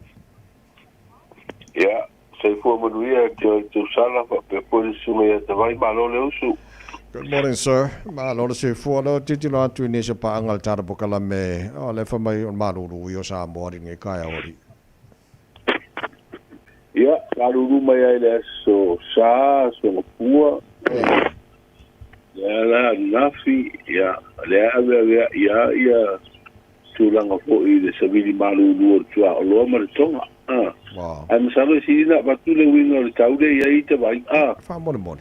O le tala le taule iei le so o usa video tua loa o lo uvitia ele tātua tunu e au mai ai au mana I timu e a pi ai sa moa I nisi o tevi e lo iei ni whau tuanga hoi mani lapta inga wha marusia mo lau whanua o le atuno ai o le vainga le tau mo le so mai whale wha o a pia o manono e au o nisi o tevi mana I timu o le tau I ale pata sa pata si umu mo le whanga e upitia se vai ngone langi ao matimo te uruwa vasolo ai le auri I savai I sale longa nga I atu I sale aula e awa I se o temi mana I timu a o a vao a sau pale a lupo palauri lata mana yapu e upitia se vai ngone langi ao matimo te uruwa vasolo ai temi o le auri o le vai le tau mo le aso atai o le stofi anga ia tu les Friday.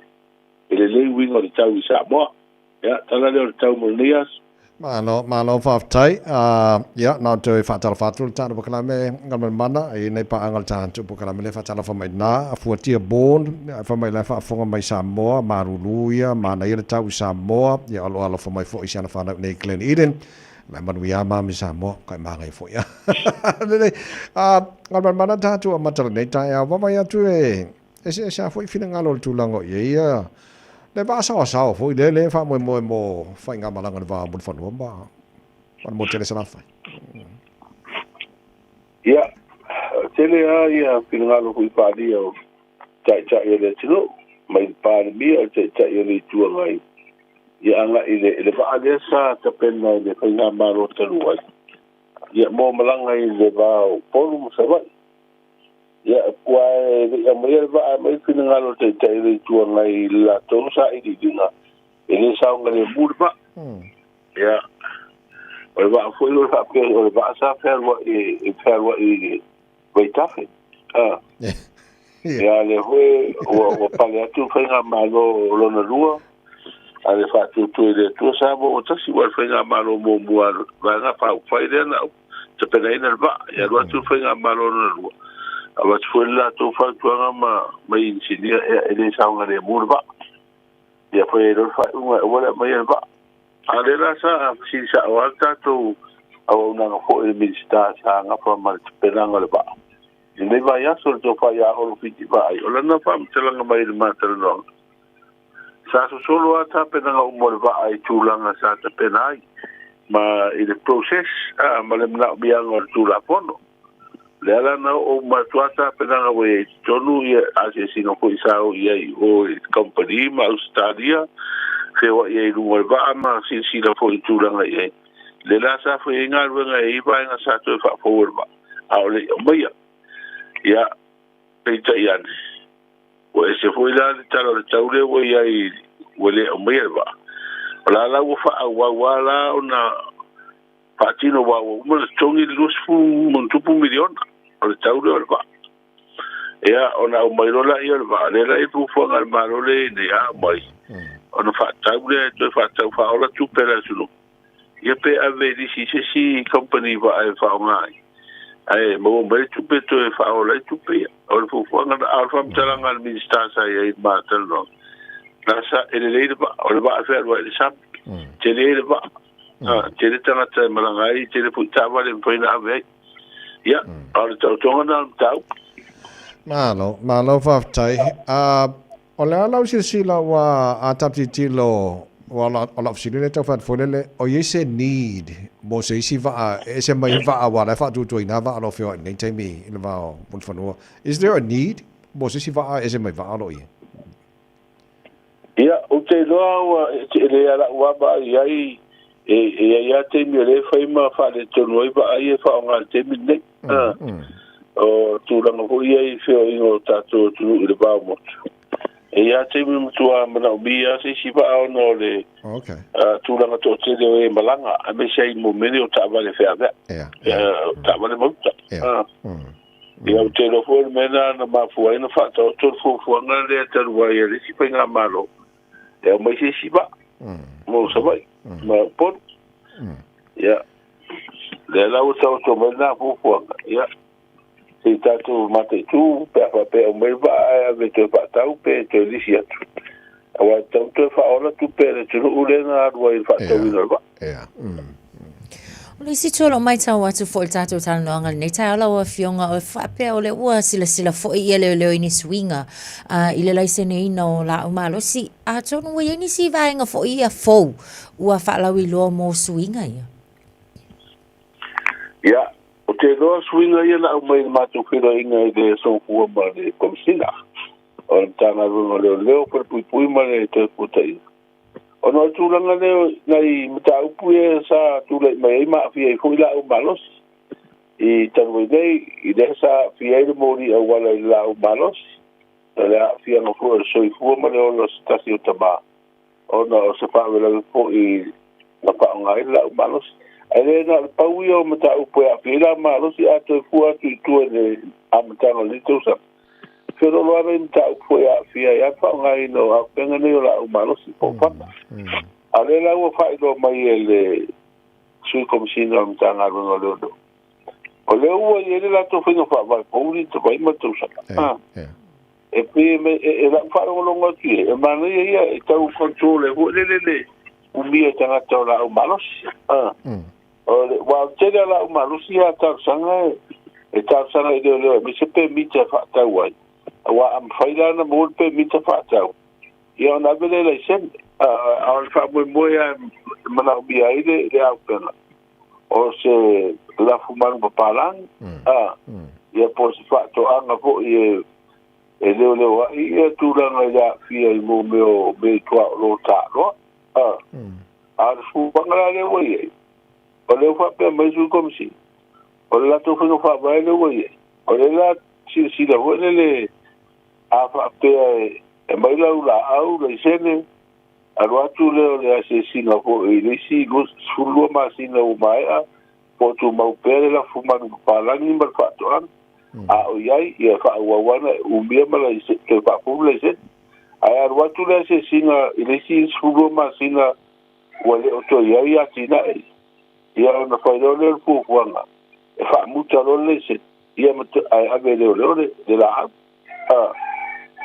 ai pe a mala o ila e fa la lo se man palangi po se me tua lo isfavela io tala le si le o tu ya la tu wa de tu ni ona lu le wa ina le fa ngai no la pela fa la lo man palangi por me tua lo la sa wa e te voi pi ba ngai e mana ia ai wa la ofisili len tau ona la wa mo ofisili mai a la tau fa to la ofisili ka fa fo le wa la uso fo sa ave mar malo mo o la no si le fia e o se swinga le lei mo lu manai ia wa le ma wa la ia la malo si fo le fa tanga ina samo o ngai le o la singa ngai samo mo ke le ro ila wo si le ia ia wa sa ia fo le au nanga le foi na ia tula tinu o solo na ave ave malo po e fa la do se me ko ro po se man para ai foi o le la to foi ile foi no fa vai fouria que no se me le con el tipo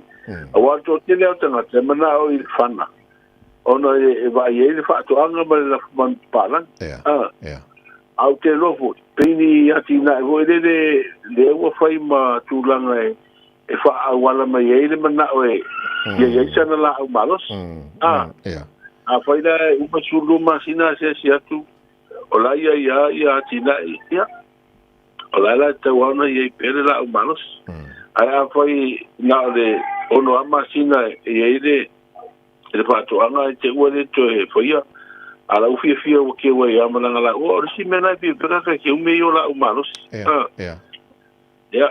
o si fi mene o penga fi le ko inga la au malos i mare to inga la o ke ro foi tanga tala ke le la malos i la to te wina ele o ari mai fo ringa fa ai o ke ro wa de foi am foi po kala me ho le va to i fa na ho le tauna u mia ma fa na le selena le ni moria ngai foi na fa fo ya to i ia o tele po kala me fa pena ale mata wat o le aya di mai le tele o a penga ia te lo a foi fa tino le suinga le ia te lo ho stura ngale ta fio ko le so na fa to wino la o malo si mai si tula ele o la o malo si uma fa tanga ona o putas ya mar spuru lua ma le ele si to nga fa na ke ro fa tanga o le si va nga de mai fa mo meu o lo ho de mo mai fa fu tato pusa o le mai fa mo mori me fa pena o containers ia mata vale ho lo ma sa nga mo wai si ka vale mai fa fu mai la fi mai con ma fa sa le mana ia tarsia ia faonga la malo si le mafu anga le ona le sene ma a faonga selo e pela fa la vele no fa no ngatu e sa no fo e stai mo mai le na tu la ele wa tu la fo na le pa que tanga lunga lo so ona tele ola malo si e umia tatu no ia wa ia tūlanga ia me ia whapena. Ai au te roa uia. A foi le swinga le ufa I roa mai. Kua le ia. Okay, ma lo fa te tele, abatu na noa ngaman mana, fa ilo na tuno ta penanga mo tanu tala masamo pa tala pa fa mo. E tons furu mori anga e sota I whanga o tupe lea. O mori ai tau lea e tolu o James Atua ma fre kapali. O la ua leo lo o mori o fo I ma stasi o tamatai. I le whamsinonga whai tu malo I mori anga o le tau wha o le ave o whamtalanga si se geo leo. Ia ma mori anga o leo le whengo wha ala tua. Su enga la ia lo o anga I leo sa iniso tanga I Samoa anga I le Abraham tupu mai o I Vietnam. E valu sfurua onga le malo wa fa mo mo ala to mo so tenga interneti. Ia mer company o Starlink. Le uto si le fa se la wo ata o tanga tai mo yo spring o kwala u pasaina. Ai ri mo ye ai se ma wana. Ba vele la tenga malo si fam si no le ia mana ia ma fa taua. Aia te tau tanga tai mo ria tu mo ni suenga ia me se lava mo ria nga son tu la folo. Falo tele tatou talana I le te mi masani ko I le tutua. Le tano umale fa fonga mai o le tala valu. Mo tatou ni nusilo le tala I vai Samoa falo tele mo tatou talana fa malo fa te no fianga le alo li tatou mal tatou ngalwenga. Ma ni fa vale yaso so. Ya, ma ni foi ngalwenga te vai ma tu sala. Te lava. Ya, so foi o le fianga ngalwan maran to va tanga vai tipio tanga vai su on tatou radio Samoa pia. Falo tele ma fa manino tele ni sa nai vanga na belo tupu Samoa. Ya na fo batu ya talo la falo tele lanto tu tato tala mai Samoa pe tana balu e le tao nei tau tu mo le Samoa wa mo temi o tato fa mo o asofana.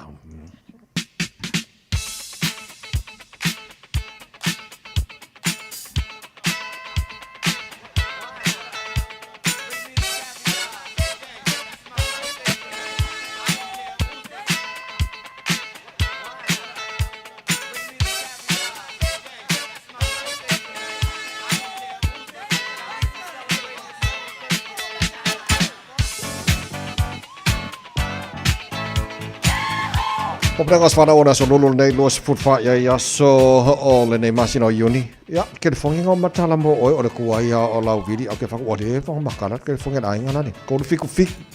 Ta si lima iwa toru no mo whatever no tata i neli. On air at radiosamoa.co.nz. Am whana whanga ina Facebook mari YouTube o le Samoa mana ia te le lavana nal tatu telefoni malo se fua.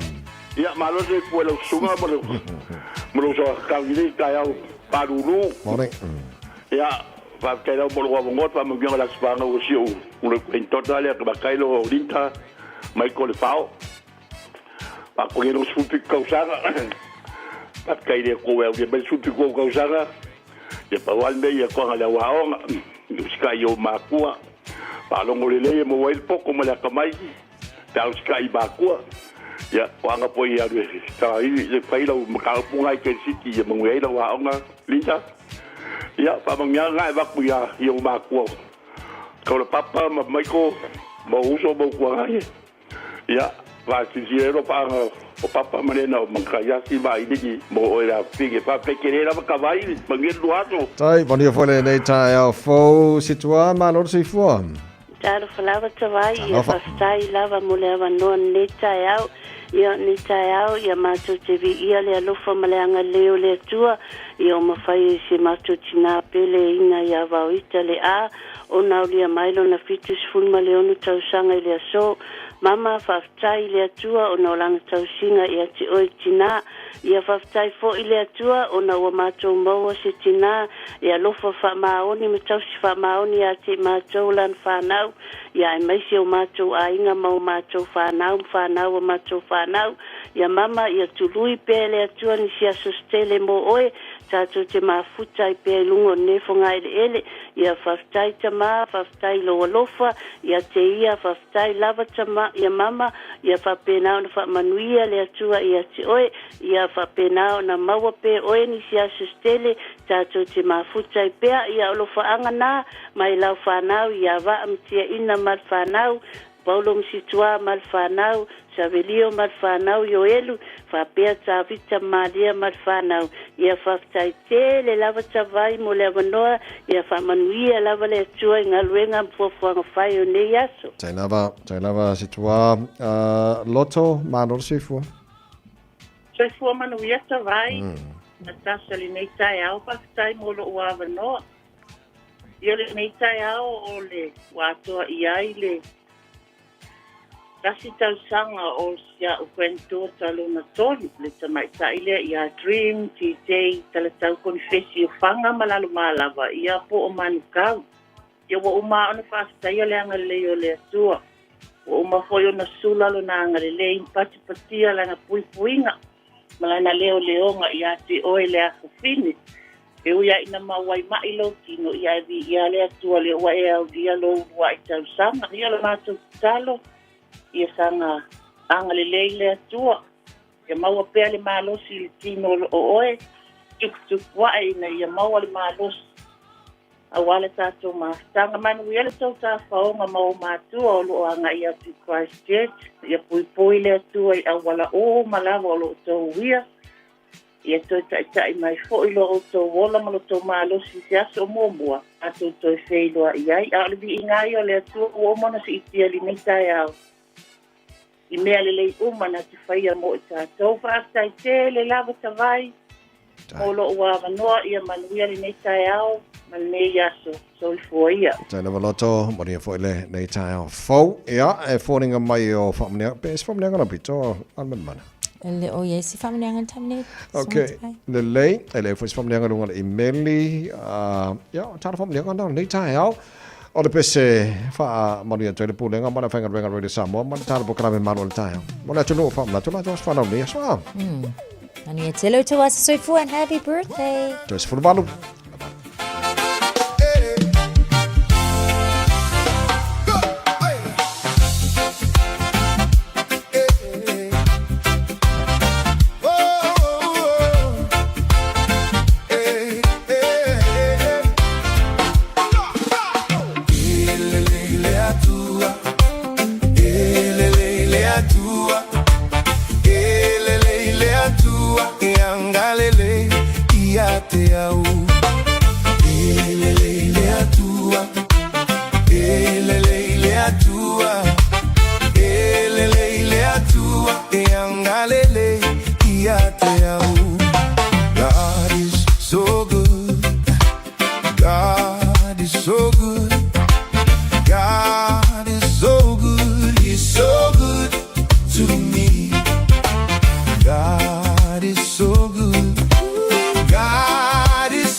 pain. Thought I'd never see the sunshine after the rain, but he opened up the doors when I couldn't see the way. Gave me strength every night and mercy every day. When I fell down low, he lifted me high, wiped the tears from my face when I asked him why. Now I'm standing on faith, got my eyes on the King. Every blessing in my life got me ready to sing. Oh, God is so good. God is so good. Oh, God is so good. Oh, he's so good to me. God is so good. God is so good. God is so good. God is so good. He's so good to me.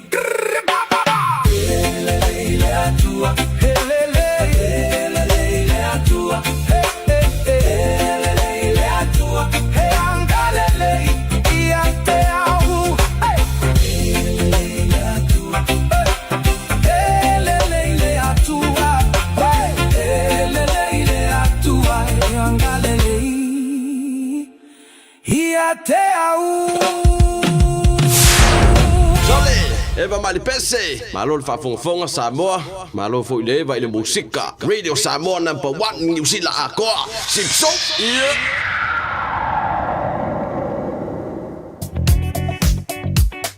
Taimi pisa lungo le tato awala aveta avale mai tawatu lungo le tato Southern Motorway City bound faisi mamafa mai I papkura nga yani jury fa pena fo mai tawatu takanini le taimi le nei faisi telo nai poloka mai I vaenga e Puinui Road faisi sole Otara Boundary Road alwatu ai ngai East Tamaki Road le taimi le nei mai se fo ilanga yatu ilunga wa tato motorways Highbrook Drive and Princess Street ole mai tawatu le fo ilo opisa mai silanga yatu tato on ramps Vice Pisi langa yatu na Sylvia Park and Mount Wellington ang yatu ai ile taulanga ile taimile nei tu maule pisi I tato airport corridor langa I mai na mai mangele fa pena foi langa yatu I Manukau le state highway lua se fulu male lua se fulu Vice Pisi tato Central and East Auckland Tirako Drive le vale na Harris Road and Pakuranga Road lo Vice Pisi le taimile nei fa pena foi ile tato traffic le langa yatu LC Panmure Highway mai silanga yatu ang yatu Sylvia Park lo mai tawa to 5 pisi tato I Green Lane ilunga tato Great South Road mai silanga ilunga o le tato motorway le taimile nei Dillis Avenue Mountain Road Manukau Road o lo mai tawa to 5 pisi Kaipapas Road e fa pena fo ona tele nei vaenga lo local taimile nei State Highway Sumaleono mai tawa to vaenga yo lea e mamafai lava le traffic St Luke's Road Great North Road Central Park Drive Triangle Road and Maisa 40 Lincoln Road Lunga Tato North Shore lo Maita Watsu southbound or face pisi mai Albany Alwifo Yale nga Constellation Drive and Tristram Avenue o lo Maita Watsu 40 ne face slow la nga yatsule nai Albany Highway nga yatsu alu ile State Highway se fulu malevalo Eastman Road Lake Road o vaenga yo le Maita Watsu mamafal traffic le nga yane 40 Onera Road nisina o vaenga avita avale swing o yai lungo tato o wala 5 pisi le vaenga le na around Takapuna ile taimile nei o le tai au tau lava ina ia lava on sa ilunga le awala ma ia fato to pe tau tainga o sa to sutasi minute ona tale o le to lai valu. It's simple, it's quick. You're closer to families. Sending money's now made easier for loved ones in the Pacifica. New Zealand, Australia, to Samoa, Tonga, Fiji, to the Cook Islands, to Vanuatu. Connecting Pacific families. With ClickX, you're secure and safe. The lowest fees and amazing rates. Now helping home is affordable. ClickX with a K. Reliable. So sign up now with ClickX. Let us help you help home when they need it. We are for the Pacifica. We are ClickX. Talofa lava. O le si'u fofonga le nei o Samoa, le Radio Samoa. Kia ora Aotearoa. Good news. The starting age for the National Bowel Screening Program has dropped from 60 to 58 years old. You don't need to do anything. When you turn 58 or 59, you'll be sent a free bowel screening kit. Happy birthday. Even better, you'll get a free kit every 2 years until you turn 75. Bowel screening can find cancer early when it can often be successfully treated. It's free, quick and easy. Bowel screening saves lives. When you get your kit, just do it. au kilani I saute. O sa ili se sa mo oe malo ai. O le Enterprise Motor Group manukau o lau fale ta vale fa moi moi. O tele ta vale matango fie fili mai ai. Tele le so soani o lau fai ngā luenga mo oe. Mo se ta vale tala fia ngai. Su mai I le 5 Grey South Road I nei manukau. Asias fo I le upenga ta whailangi enterprisecars.co.nz. Pe wala au mai I le oval selau 5 lua tolu wha. Enterprise Motor Group manukau. Sa ili, fili ma ave loa lau tawani. Talofa Samoa. E mawhairap sosoni atu Dr. Chen I ngasi o le maisoka, toto maulunga, ti ngale tino, whapaui no pauna, maisela, mangeso ma le kanesa. Maule tia whamamai lo puta ma le paste mo nifo tinga ma le whamanongi no lo fofonga. Whapea product po o loha e sosoni e whaala ma le mole ma dark spots o fulinga. Ua tele ungali ua mawala tau pepe o nar sosoni a Dr. Chen. Ala au noi le lua fituono tolu fitu, lua fituono tolu fitu, pe a fiuane I le lua ono Great South Road I Otahuhu. E whaingo fia lo langa, pe a le leilau wha aperitania. What's talaina nei avanoa e teles talai I le Dynaspeak, moa o onga wha aperitania. A onga fua e ono fumau I New Zealand, pesi tiseni New Zealand foi. O le a amata liava se ngai le aso lua fitu o Iulai. A whai e te au Maui Hamilton, Palmerston North, Lower Hutt, whaapea Wellington. E tala whea ngai le Dynaspeak, e wsosoani mo oi. Wili mai loa le oiva, lua lima, ono fitu whaatasi, lua lima, ono fitu whaatasi. Betana I ane I le upenga te whailangi. Info Dynaspeak at twa.ac.nz. Talofa o waleni o se electrical inspector Samoa, tolsu 5 tausanga tautua ma o resta leino fo I mole waino lo mota, falsam fatwhainga luenga, fa peli pe ino vai vela ma o ngaumu. Walau mai lo waleni o amos electrical il o lua fitu, lua no tolu ono fitu ono lua, o lua fitu, lua no tolu ono fitu ono lua. So fitu mito jolo tale ole tulai valu fatala farsunga waleni ole amosa electrical uso kimu o ole olungol malai. Ki wa mai ses kim. Maria ne yaso fai fo la tenga ile sunga waleni. El family anga le te baba ya tuna tonu mai wa kan pese ole family anga tina ya bawita fa fo ben nei tai au. Ya ole na mai family anga lo wasu fu te lo ngan mana. Ja, maar Justina le wato le fitu se fulu ma le ono. Tau sanga no sui fu. Ia. Ja, bawita e fa fonga mai.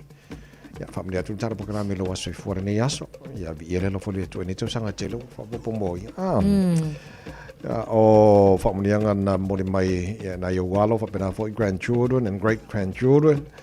Ja, fa pena fo ia lo faanga mai va Tiana Malfanau Paulo ma situa Malfanau Savelio ya Malfanau Joelu David Malia Malfanau happy birthday mama Mariela waso fu ya bai fo no ina ia umatu tara fa mnianga time fa mnianga langa pawal time fa mnianga sfanau afo fit ya beli 5 minutos 10 minutos termina na abambe hanku modkaya ma ngai fo fa umal te me fam dengan sfanau ya manatu e batul fam ni ngana manule mau nai minute ya langa tau kusa karo le pesi ya island mai lo malo situa nei tai fo ona lo se le fielo su fa ya on o titolo atu vo le leone afo o mene o mainstream lan fa upunga headline no titolo atu nei na fo me tawa onga o education review office na faile le poti o te papa ya tu fording mai e tele o tamaiti onga o fa punga le number of students living mainstream school system doubles e tauna la parsi fiolo sunga fa ya onga tulanga ne ia prefer na fa siling eta vai yes o le tulanga na ia ile so ngala fo ia mai so se singa fo ia le review office so o lato mai ta wina le city o le foi numero tamaiti sa enroll i te tonu o onga mainstream wa onga fo ia tele lava fo'i o le whaapelitania e kaule aingi vaenga fo'i o pe a tangi ai ia taipi o ngana Samoa ia a kamalanga kama fo'i e si le whaingo straight ai o le tulanga ia e fo'i le taimi le nei peama le valu afe tamaiti i le suenga le nei o le watu ua o ngana ai pe o le ua ngai fo'i lele i a o ngai e tau a correspondence school po te kura o a o ngana e mawhaianga o ngā marika mai kiki lona fale fo'i lele ai e mawhai fo'i ngala whaku le meli i a learning materials ia mawhai o ngā pauale mea ia sau laptop ia ona whailea pati le suenga kele mafuanga wala ai ona wha ma amulu tamaiti nei low attendance mai to tonu mainstreams au le sulanga pena mo mawinga lai matua tamaiti awa safsilingia matua tamaiti nei po ama fuanga wala yo na ese nei la to fanau o le tele ala fa mtalanga matua o le tulanga fo ile atau ile fo ile o le bully o le isi vaenga ele o maua tonu lava le support e ei ka mai ki neurodiverse atala noi tamaiti fo i nei o lato mana o nga whapitoa ele ngata el pele a tol malo seltino ia fo i lava tai pela o tamaiti fo ia autistic pe a ele silafia fo e matua ia la onga na ia nei tamaiti fo ia ele o mawhai o nga keita a onga na mawhai a onga imana onga o ngai ka mai kia ia mankua e sa of a whape kolus fulu pe luas fulu tamaiti tonu senga ia ma tamaiti nei e whainga te la ona focus e faia o ngai ka mai ko akasi ko alua nei langa o le to tele is tamaiti so o le tulanga lana o le wo yai le to tele o tamaiti o fa maamulu pa tele o tulanga le lei foi mana tu o le kelenga finga o faia o ngai le lei o la tu tongi le lei lo tu tongi a le lava e faisi fa le tono le o le tulanga foi le e le o maua e tamaiti uma le quality o le support e te tau ona o la tu maua so nga paula me o le tulanga foi le o nga wenga la malo e kakawa o ngai ngi si fund e whaapitoa to e tui i inga ia mawhai o nāti nae nisi o whaia o ngā whao popo o le anga waa o whaia o ngā ina ia mawhai ngā keita mo tamaiti uma malo whaftai te lo mandingola le banga e mon whafo mana tino a mona i matua te pena tamaiti nili tai au malo ale on sai malo se whakim kimo wan kai au ko sa vidi va be unga yo se va madonga yo va venga mori kama ki da ngwa ki o ko i kama ki da ngwa ki ka fa mori ai mo tato le banga sa ngi mai mor ka ko fa mano skingo e fai na fai leva fai ia e fai lele fai a pea fai a lava ai aro fa mano stino som tato tana mai sa mo nei tai au ia si so duma nga borwa yo lunga ya luma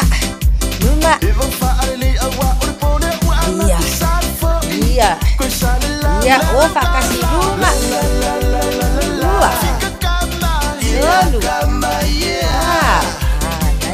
iya alu iluma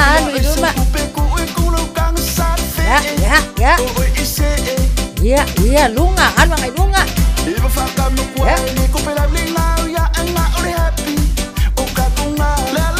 alu luma iyo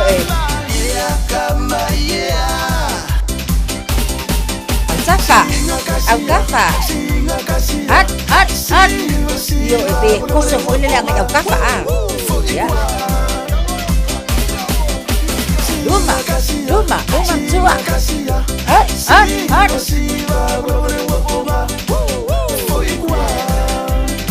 ya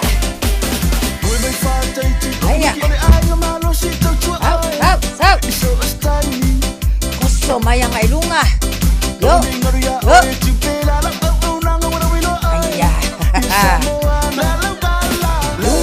luma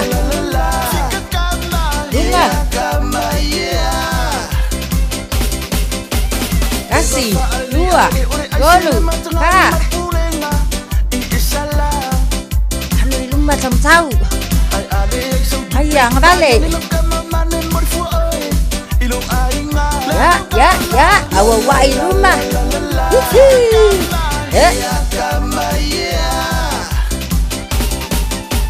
Lunga.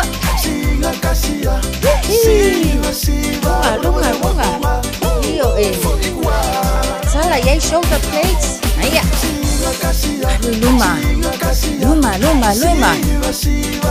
Yo. Sekunde. Iya, sekali bali madia nei luma. Boleh sela. Mana betul sono. vai fafo, mana vai tutonu. Mana vai fafo. Ia, manu ia tele le nei asu. Tato tue feilo ai foi sei foi ia. Talo for Samoa, o Mr. Cowboy Lene. Whaafafonga, ma mai mo mai pea i le Radio Samoa. Yeehaw! Usi mai alau whaafafonga, o le whaapoponga fo ele nei o talafau mai Samoa. Awina sa mai mo oe e lau leiti o whalongolongo le Radio Samoa. Tasilima iwa tolu amo. O te toe whātālofo e lo tātou o tino o whelo ai fo i le nei a sa fau. Tala tau longo, usi mai alau whaafonga. E tolu se fulu morianga o ngai o inga sori tu la fono e feso o tai. I le wha o ngai ina o tupe ele lea po o money laundering. O mori ai e leo tau le lea e to lua o James Hatua ma Fred Papali. O morianga wha o popo ia leo mai suenga. Na sa iri aini so o tanga i Samoa. E anga i le wha lave lea tunu o Vietnam. Lea o lo mori aini ali i te lavou mai do tātu o tunu. Na whaeloa ele lo ia leo ia morianga wha o popo. Ina wa toi tutu lai James Hatua o Fred Papali. Ma le tama i tai o Nikita Charles. I luma o le whaamsinonga whai tu malo. I le asolua o le vai o sonei. O isi morianga lo moria whaatasiai i la tau. O le whaia leo se ngai o inga wha la tua. Ma le tu ina atu o whaamtalanga se i leo. O le asongfua asau o wha moe. E wala wai morianga o tupe ele lea i le whaamsinonga mawalunga. Ma toe tutula i ai James ma Fred. Lea ua whaawa upea na nofo tau fia le vai ngā leo. Ma le la tālo sanga e fia te tala itua. Ma o le atango fia ai e lea whaamsinonga. Ai morianga le tu ina atu o whaamtalanga se i leo. Ma le whaio se ngai o inga wha la tua. O le masino se tema. O wha moe su e ai mori mau. Ina wa tu ina atu e lo ia o lo tutu la i mo i la tau ia e to tolu. O lo moria. Tali te i ia morianga. O le tama tai o Nikita Charles wa ia wha iloa i le wha amasinonga. Wa luas furu lua vai aso lona maito. Ma wa whau tua ina ia le wha amasinonga. E tu ina atu e lana lo ia se talo sanga e tu ua aita wanu manga le wha amasinonga. Mo le malanga i fafo pe a iei nisi tu langa. E a fiai ilona mai tangata. A o whaatali se tema e su e ai morianga. O lo moria whaatasiai ma James Atua ma Fred Papali. O le tāua fiso o ta inga tau interneti mo le awa o ino o whanau. Whapea mga aluenga whaatino o whaia o ngai mawai whaamatalanga tāua. Wa whaelo ai ele minstawa o nga maanga nuu ila na fulasanga i le pālemene. E valu se furua o nga le a maua ia fiso o ta inga televavave. Mai le au nanga le kompani o le Starlink. Wa whaalia ele minstale a fionga ai ono aleke e keroma. I lana sao nuanga e talia i mata ubu tau fiso o ta inga moa onga. E peo na sa fesiri ai de whaipule o whaleata tolu. E valu se la wafe ta lale vai ngā tupe, o le a whaatino ai le ngā luenga o le whaao i nātu o ia wheso ta inga, ia onga e valu se furu e whao ngai, le au nanga company telefoni o le Digicel, ma le Vodafone. Ai o lo ia isi vai ngā tupe, o le a whaao wai lea ngā luenga mo isi a onga i lea tunuu, mai le wha asoa le vai ngā wheso ta inga whao na ponei, ale mtanga luenga wa onga manga no. O le whailoa ni minstawa onga o le whaatino o le Vodafone ma le Digicel. O le ngā luenga o le whaapiina o so ta inga satelite le Starlink mo le maua ya onga o le interneti. Na mafua mai le fesiringia o le vai ngā tupe.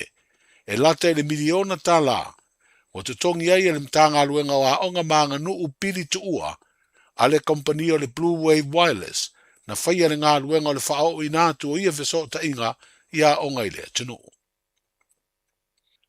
O le ato e sira le au nanga le mtanga luenga o leo, whale pui ma le toe fua ta ina.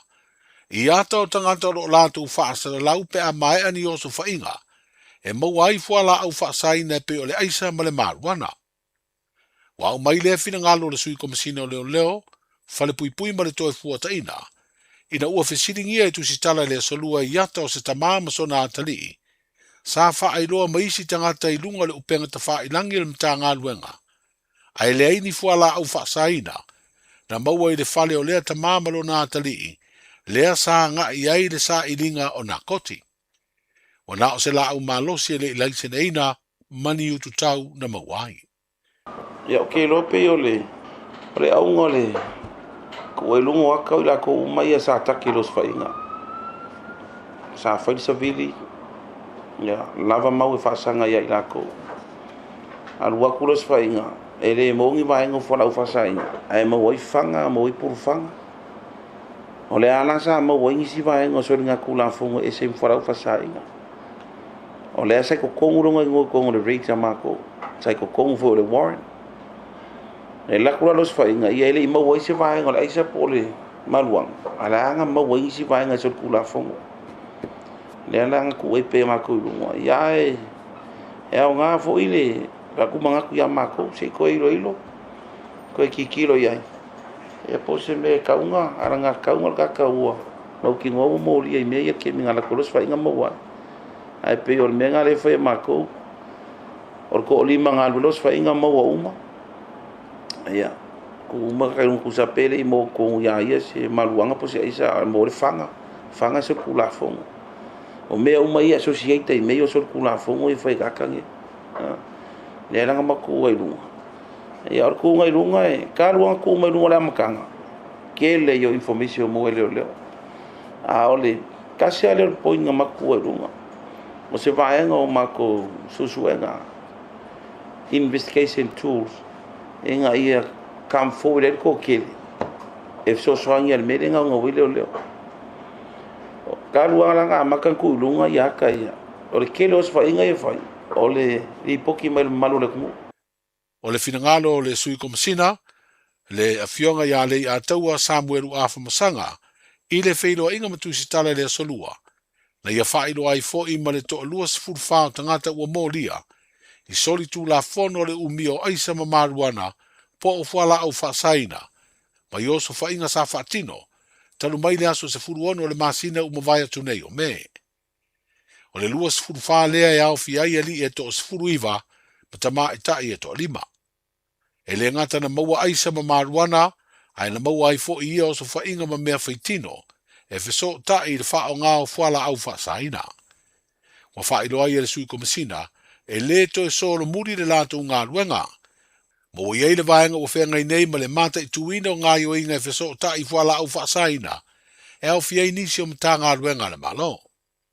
Po ia whailo foi, o waa whewa i le sami e au fiei ma waa whangota, e le o toe ela i le waa ia leo leo, i le mata i tū le leo lātu ngai o inga uma, i ina ia mautinoa, e le a whea Samoa i ni whainga sori tū la fono, e tau pule pule le iai le whe awea ina, o so se i tū ainga o nā koti po o whala au whasaina. O le ofisa le loia siria le malo o wha au wala atuai se lapata inga malosi, mai le wha amasinonga. Mō le ngā luenga leo leo ia wha taua māmana ia, ai a te tau o so se tangata e tau fi atu mamoria, ini tua inga o ngā yo inga soli tū la fono. O lea lapata inga ua whaia le fionga le tamaita i wha amasino, le fionga la la toa Rosela Papali i, e mafua i se talo sanga lea li ilo ia, le fionga ia fui mono sefo ainu u, na ia wha ilo ai le te ena i leo leo, o le talo sanga se tau le lea o lo ia tula iai, ina ua mana o e tala noa i se lo ia ina ua tau fia tu mosu e suenga. O lea li ilo ia o lo tula i mo Fred Papali i, o se tasi o le tolu o lo tua ia ini mo lianga mai su e suenga leo leo, ini so tanga i Samoa i le wha levelave le tunu o Vietnam, leo lo mo li ainia li i mai Samoa. O le saunuanga le tamaita i wha amasino, e le te tau i leo leo na te ena le awanoa mo se tangata e molia, pe a talo sanga ina le fia mau o se lo ia. O le aso sfutolu o yuni na tau fia i leo leo Fred Papali, leo lo mafu ai le wha sea lea li lo ia, o lo tu lai mo lea tau lea lea. Manuia le na yaso i fuafuanga mga aluenga, soifua. Pui pui lo ainga i le tau malulu, au e te whaatali. Whaatonu nei loa lo tu i ar fulu, a whai wono li mau tau sanga pe o vatu, pe maua o e singa singa se tu mau, mai tanga, po maua foiso o alo i singa singa se tau maanawa. E ma whai o na whai a fua lo tu i ar fulu. Tanga ia nei le upenga te whailangi, bookmyvaccine.health.nz, e vave to e whai ngō fie, mō whapesili manisi whamtalanga, really mai le vaccination helpline. o valu se lau, lua valu lua iwa lua ono, o valu se lau, lua valu lua iwa lua ono, po o le fono, o valu se lau, tolu ono ono, ono wha valu, o valu se lau, tolu ono ono, ono wha valu. E siri le poipuia na i loa le tonga fitia. Whai nei loa lau tui ar fulu. Talofa, we're the casinas. Talofa, this is Pat Lam. Talofa lava o a Lapi Mariner. Mau pelo li tio. I le Radio Samoa tasili mai tolu amo.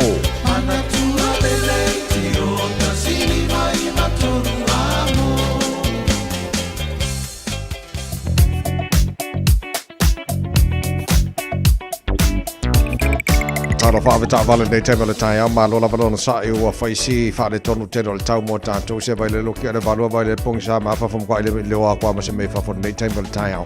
Lunga na wala whaisi ma se se o ti munga i o lo o lapta i e tātou i o kilani ma se se ma na wala so afta vale.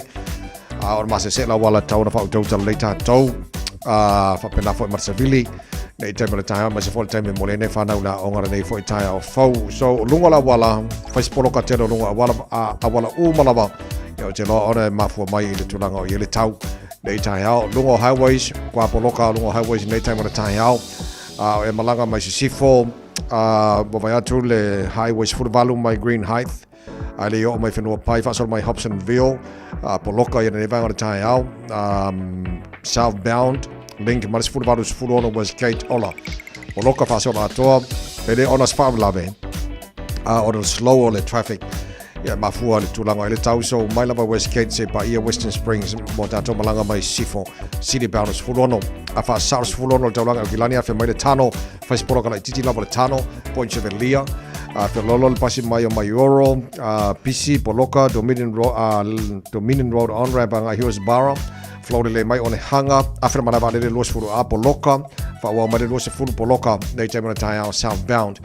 City bound on State Highway 1, Lau Titiloatu, my Drury, Poloka, Papakura, Poloka, Manrewa on-ramp, Poloka, Fasolo my Stamaki Road on-ramp, Highbrook, Tip-Top Corner, Poloka, nei time on the time, Tato Malanga, Taulanga, Kilani, my State Highway 1, City bound, nei time on the time out, North Shore, Taulanga, Foina, Lo, Yai, After Valley, Famanato, nei time on the time out, Toala Tai, Lava on Sai, Manino, Lau Sila, Fau Jota, Fale Tonu Tele Tower, nei tai au, Tato reporting Lata Madina, I Lunga Ole Awala. Thank you for choosing ClickX. Hey, did you know that sending money home to family and friends if I'm the ClickX? By Australia, for New Zealand, to better for my no eye. Ubolu sabaki manono apolima isamone. It's simple with 4 easy steps. I'm off here, ClickX. Sign up now or log on. Select Samoa ma'o miliseng Ainga will receive in no time. But don't forget safe and secure. Saunga lemu oila utautua. KLICKEX. Aunanga fa atua tuaina. KLICKEX. Flying off here so tanga ma'ainga. KLICKEX. Supporting Samoa with our very best. We are ClickX.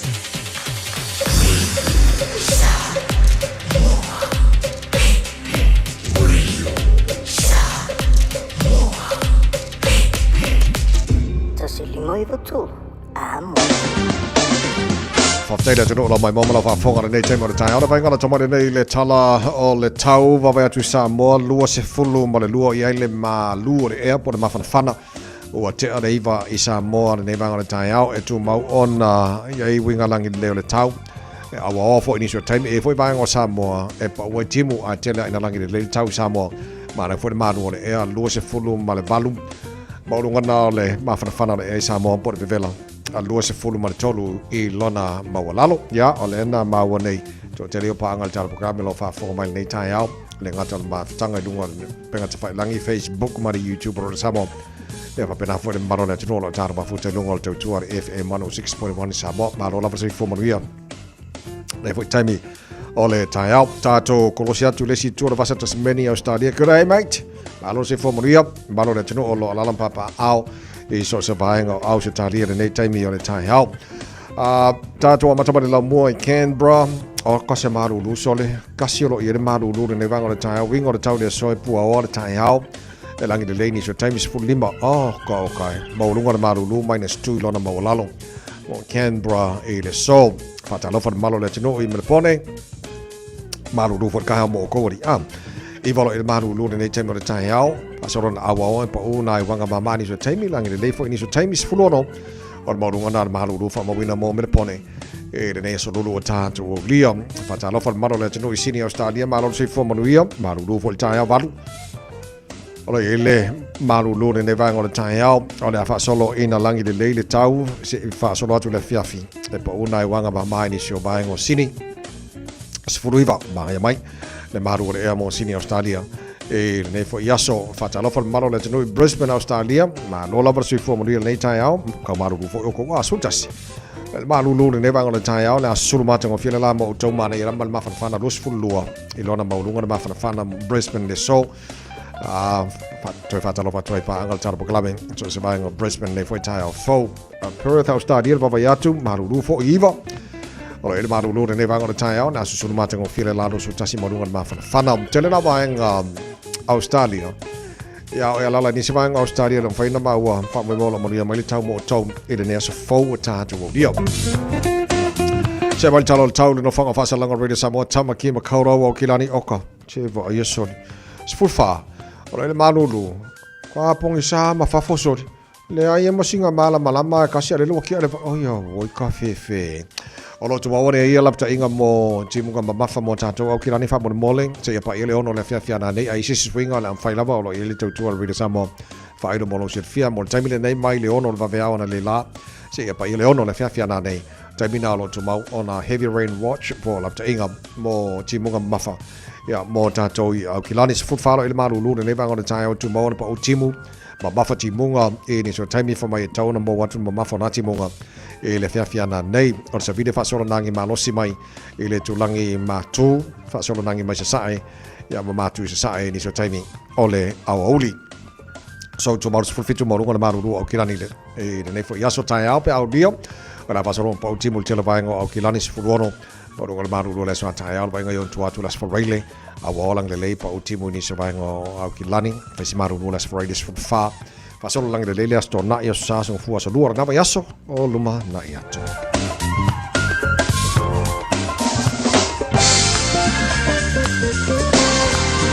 fa ma bonga la tamai na ale awa tau nei chemi o le tai au ino mo se fulu valu le wati adele tu la e valu le tau tu mo oil radio Samoa ma mana to lo mo le tai au le lo fa male ang le yo le tatu ma tai le langi a fa nei msia tatu tala be Samoa ya pe sa fa sa lo wina nei tai au au te pore la fa toi fa sala wina mo pe tale tu la se fulu mo le rola o le so male fitu e le poana nei o le sifa pongo tatu tala me Samoa le tala valu e le tai au o na wa fa fonga mai Silvia tu rangalo ia me o lo tupi Samoa le onga tonu o le nei fo iwa yaso te le o le afianga o lo ia i tarsia ia te le sulu mana i o le tunu o i le ba aia pa ina mene o whala o whasaina me se o wha ina mene o la au malosi o le sa tana no neil tai au ia o lo i nei fufuanga fo o tanga ruenga o leo ma wha moe tau control ma wha tonu wai ia fa ngai na la malosi o fo tau ona fa tau ma lai sene la malosi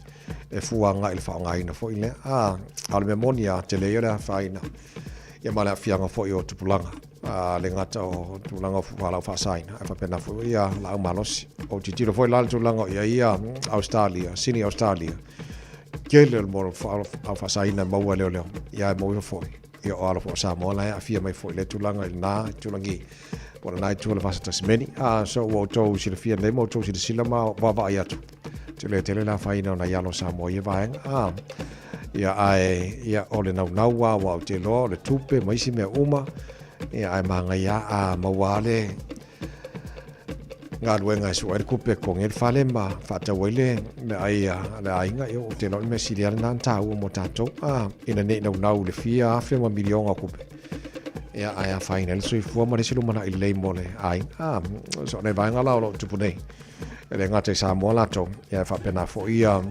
Australia fa lo atu ia mara fa ia tu inicio a tala no mawal tarbo kalame los fulu tere tu la varu sima fa fonga Tātou ma whaasamoa o ngā tōna ni mai aso.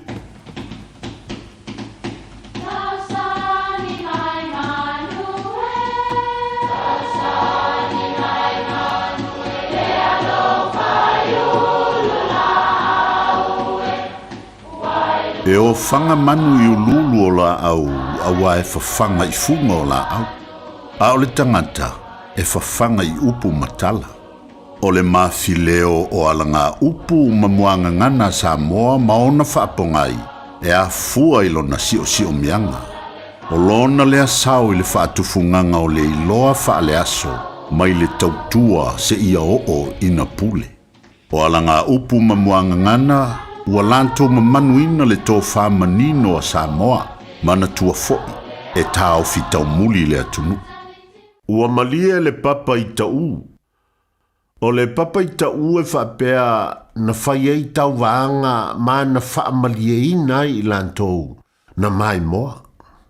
E whao ngā e vivi ai se mea ua manaia po o se maa au fo'i ua tele. A e mamoli atu le whaamalo i le au malosi. Ua malie mantawa ai, ua malie fo i le papa i tau i lau whaliu ma au. Manuia lau whazau saunga.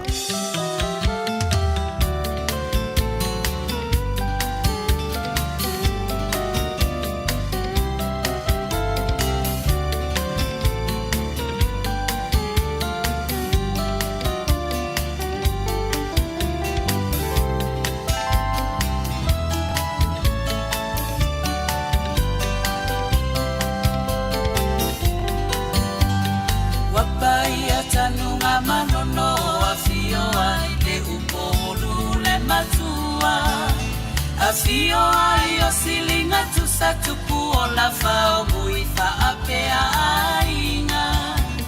Alalata ia ia toa mafua yu molu alo madi e toa. O sana mafai ngata o te tiwa ile atu Samoa.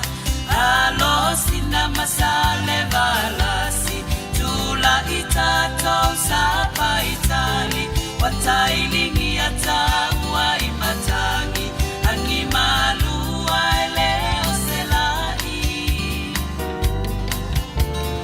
Wapau tanunga manono wasusula ufea ngaingatau ilelangi. Eleo nipa ia mama maluma sani ofeo yole atua ilelangi.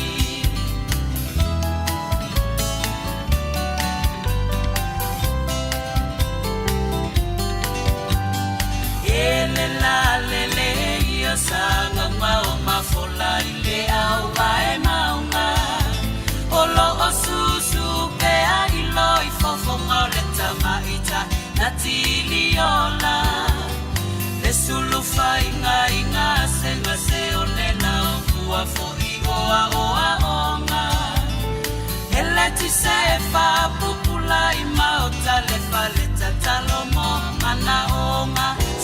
Oe mamanula alo aneia yo lua faiva la auli e male au manga tafio le fale mafofo la fala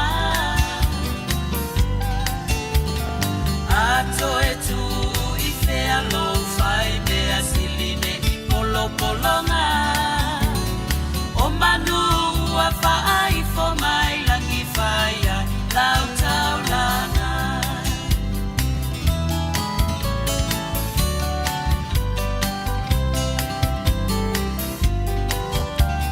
Samoa e la uia o le vai ua faile atanga vai. O le tui fitina tau pe au mai na liu i fehe o le tai. Toa o le atu Samoa i atu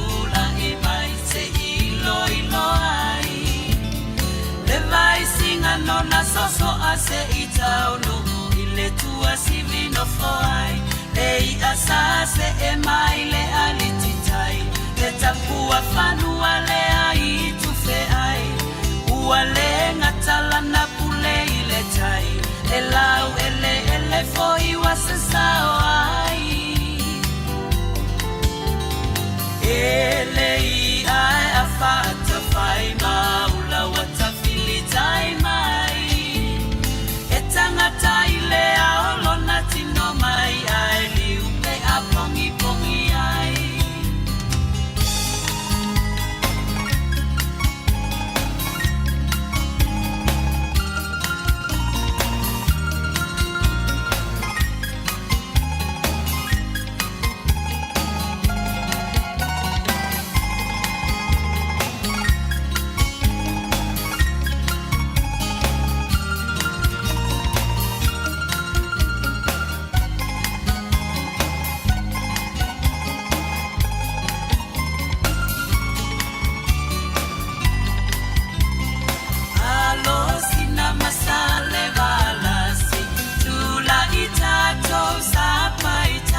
You've got ambition, goals, things you want to build. We back you in making them real. With teaching that's hands-on and personal. And lecturers who know your name and push you to be your best.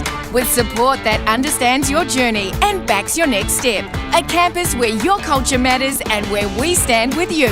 You bring the drive, we back you with everything you need to succeed. At Unitech, we back you. Apply now at unitech.ac.nz. Ua ova maleono sefulu tausanga le tautua le Christian Savings. O le au nanga fesoasoani i le galuega a le atua. E ala i le langolangoina o le fausio faaletāpuaʻi o mautau faafeagaiga faapea le faatau toe faafou o mautau o le galuega. Faafesoataʻi mai le imeli info@christiansavings.co.nz po o le telefoni o iva 5valulua o tolufitu o iva 5valulua o tolufitu. Tatou galulue faatasi e faalautele le malo le atua e iaia ia inga faapitoa. O fea te lua o iai. Ma te o e ave le suesuenga tau fale a mā aroha. Ua umana whailau siaki. Le ai, o le mā le nei, e la i titi tele. E le au toi whapena mā, wa pa u i lalo le tausanga i le 5 o oi le nā, ma oi fo i pā. O le tausanga a mata mo le suisuenga o le kānesa o le tau fale o leo ua 5 E 5 pe 5 loa o tausanga ona la fo ato loa lea o mea fai fua hai lau suisuenga. E tai lua tausanga mawhai, se i atoa lau fito 5 tausanga. Wha mole mole, whai moi mātou. O le a lafo mai i le meli. O mo mia ni ngaluenga whai i lau fali. O le living space o lau company if so soani i le whale leo maota malawa. Amana o mia se papui pui, carport, canopy, be wha faulau heat pump, whaisau deck, wha peta lau fale. Whaapsota i mai i le living space. Whaia 4 quotes, mau le fisosoani i le finance e le ai se deposit. Vili mai loa le living space i le o valu se lau, 5 whaono, 5 valu wha, o valu se lau, 5 whaono, 5 valu wha.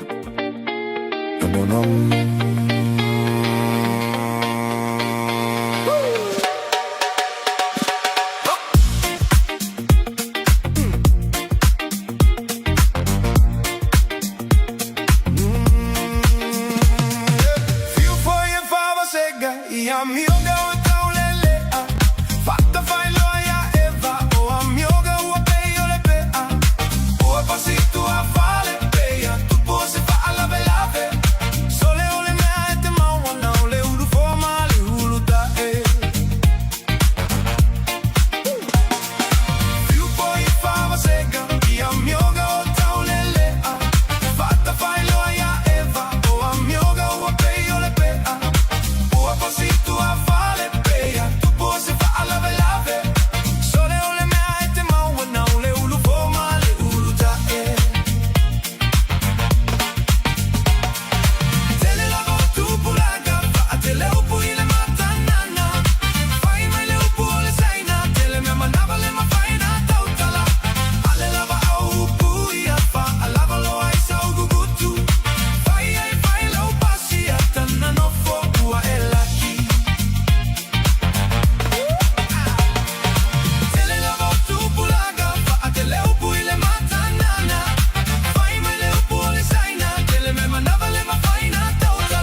Toto boy ready sabon nei tabi ole tai o fo ta tu yai ele nei so lulu o luas fulfa ya so ole masino union tara fo longo le lua fe luas ful mare ono malo le fo longo le no fa le tono mari tau nei fo tai o fo so lulu vaste tasi avno fa auro mo le porkame maro le tai o ready samo tara no toile fe on consulo ta to malo ni se nei ya la fionga fe mata malu to filau por sa lufa po o le teleo nei vaenga fo i lo o sa no le fionga consula de vasa male vai aso tau fa mani no tau fa mal mala fo i monta to ya ela titi al temelo mo tar bo clame male fionga consula lo ye fo telefono lo vatu le vai aso male vai aso bala wani e pe in vai vaenga fia mal mala mati le la vai temi ye fa mal mala fo mo oi ai mane vai ngora tai ya fio ba yel tapu kala mena fio nga fimata malole se fo moni ya ta mo vie lo sumata vai e ya lo wala tau ya e le ro fo mo le nga le o le tu mo ho ni le ta fo o le malos fo la so fo do na ro fo mo na nga le fa ta ro fa toi si sta tu tu yo tu la nga fa lupe po pe la vo le tu lo pe mo wa i ni po karame e fataro pa tu moranga pa ralo e fatro po ia masam pa inga e mai la vai mo te ke se o mo i e fataro pa tu ni ta ma ro se fo te vai ya se fo maria la fionga consula fa malo fa te foi monia o fa si lo wa fo le tau ya fa tai mo le fa ava no mai le temi molta po kala me por masani ai i tai out tasi e ai nei vai ngata ua fa mo se i to so san mela mala fo consula pe atu se mo feeling alo ona pe for nga mai ele o e ai nei vai nga le o mala mala mai le tino o tu langa nei mombo la tu foi nei mai visa a pe visa ta fao a o mo visa o mo visa o te me tau to fo ai ala la ta mo fai ai fa se a wala fo le fa pe e apalai pe pono fo mau ya te lo la vale si fia wa te lo ini solo auto va atu mo so sani fo ala o fe consuela ola ala o e a fo tuanga ele me si silia ta on fai la tau e fa te ya ta vai nei a mata o a me se mata o pu mo tua ta mo ta tire mo na yo ta tu tangata ya ko mai ngi se bisa ta fao wa rava ku nga visa e se visa ngo po mau mo mai role ngi kom pai ngi e pai ni si ko nga visa ia le no po ngi e man ko ya ku pe ia le nga ka idea o le o fo i to mo fai tanga ta fo i immigration consultant on ka ye fo ia o le kom ka ia tingan si le fo o la o mai fa ko ngo ko fo i chambo o over i a kom fai a fai tu la mai tom fai no fai ora wa tu la ro ta vai a fai kom mo ni se visa ele se visa mo mo ki mo ia ka sanga i a wala tu sai mo tu la ko no pe ka sanga extend the visa pole e school machine pole si o mo machine mane ai pu la ia kai mi ele ko karia ia ele maro ni sia se ko extending o se visa kai mi kongula le ia apa ia o moro visa e fai ngo fia ku ko ia visa mo ngai ko saula ia ko ka sanga visa i lolo o ko i kele me o kele ko ka ko fai a ru o o i e ma ko fai ka kele on ko ngo fo i ia maka sanga pe pan fai ko extend visa pe ko pe pongo ko mau au o i ta vai made yo nga okupe alu mo ko mi alu mo tu la ma pena ia o mai del ka ko fisa i tato fisa consula i plan mo se que so ni au ka vai ki ma le ma fo ki ko yo ko ma fo pau de va ia tu de madole tu de kendo de wa ia mo se tu la ma ala wa tu ala ro pe on le fa si mo te vai a fai wo e si de ia wa o uma leva no pe ni ko extend lo visa pe ia e to mo fai la vai ko fo isa bo e ke li over i madai ia si le ngata i tong ta mo ia kulanga le o so kula ko ni ti Ia tenga ta ia on koe kau whainga ia maua se si visa, maua se si ngofo mau. A re ua e owa ingi. O la ua pua raro. O le koe fo isa mua, mau kule koe apply mai koe o mai koe le lisi visa koe kau whai e si skula. Ai owa ro ingi e kau whai mei. O la ua tu a raro tawai kusei me whapongponga se tātou tunu. Si ia koe fo isa mua ngai ro le aru le kupi. Aru le kaimi mukulanga whapena. Ai le e owa e tātou ofisa. I ka koparo, ia ere ia ina e tātou le turanga. O al mele sosoangi pe mo sosoangi. Ma avele tu araro, i e nai o tātou tangata. Kau koe fo isa mo. Kau koe maranga mai e lea, ia whae kekea, i le tūranga leo le owa i nei. O e whengi pāke lea, o koe paisisi tūranga. Ia, i le owa i nei. Ai, ska ia kura pungo kusai male visa. I isi visa whainga extend, i isi visa e alo wang whainga e apply. Oso ke mika ngofu mau, oso ke mika. E kere yuhu ngā visa, e whainga alo ngā inge. Ia e whae tete ata whai mara whapungonga mai ere tunu. Ia auwangi e owa inge. A whaia o maile, mo le karia lo visa, ia koe le extending o lo visa, koe po isa mo. Whainga o fie lea, ono toi mo lea mano e toi po. Toi apply le si visa koe maranga mai. Tio tu langa la, e roka vai a pulu kere o kupe wan. E reo popoli e kanga kai e suru i o ka kukanga kai kong whaipepa. O wale mea ia mau wakuru se rei. O se tu langa la, a vero whautuanga sa o inga o ka kukanga. Ia, tu langa la, e o ka pokara me tua lalo atua. E sila sila i ro visa. A whai ke, o mai whatonunga o e rea i e kaunga e koe fo isa mo. Ma e uska ia rea, e la koe mwhainga e koe malanga mai tawai. Nei, mātango fie le. Sa ronga mana whamanino nei vanga ia, o whanongolongo atu i le mea mana ia o le a fia i lau sa ronga fure le, o le toi fo i Samoa, ai le i ova le aso i tono New Zealand. E po le ala taime toi fia malanga mai ai, o la e pūlea o le taime, ai a overloa.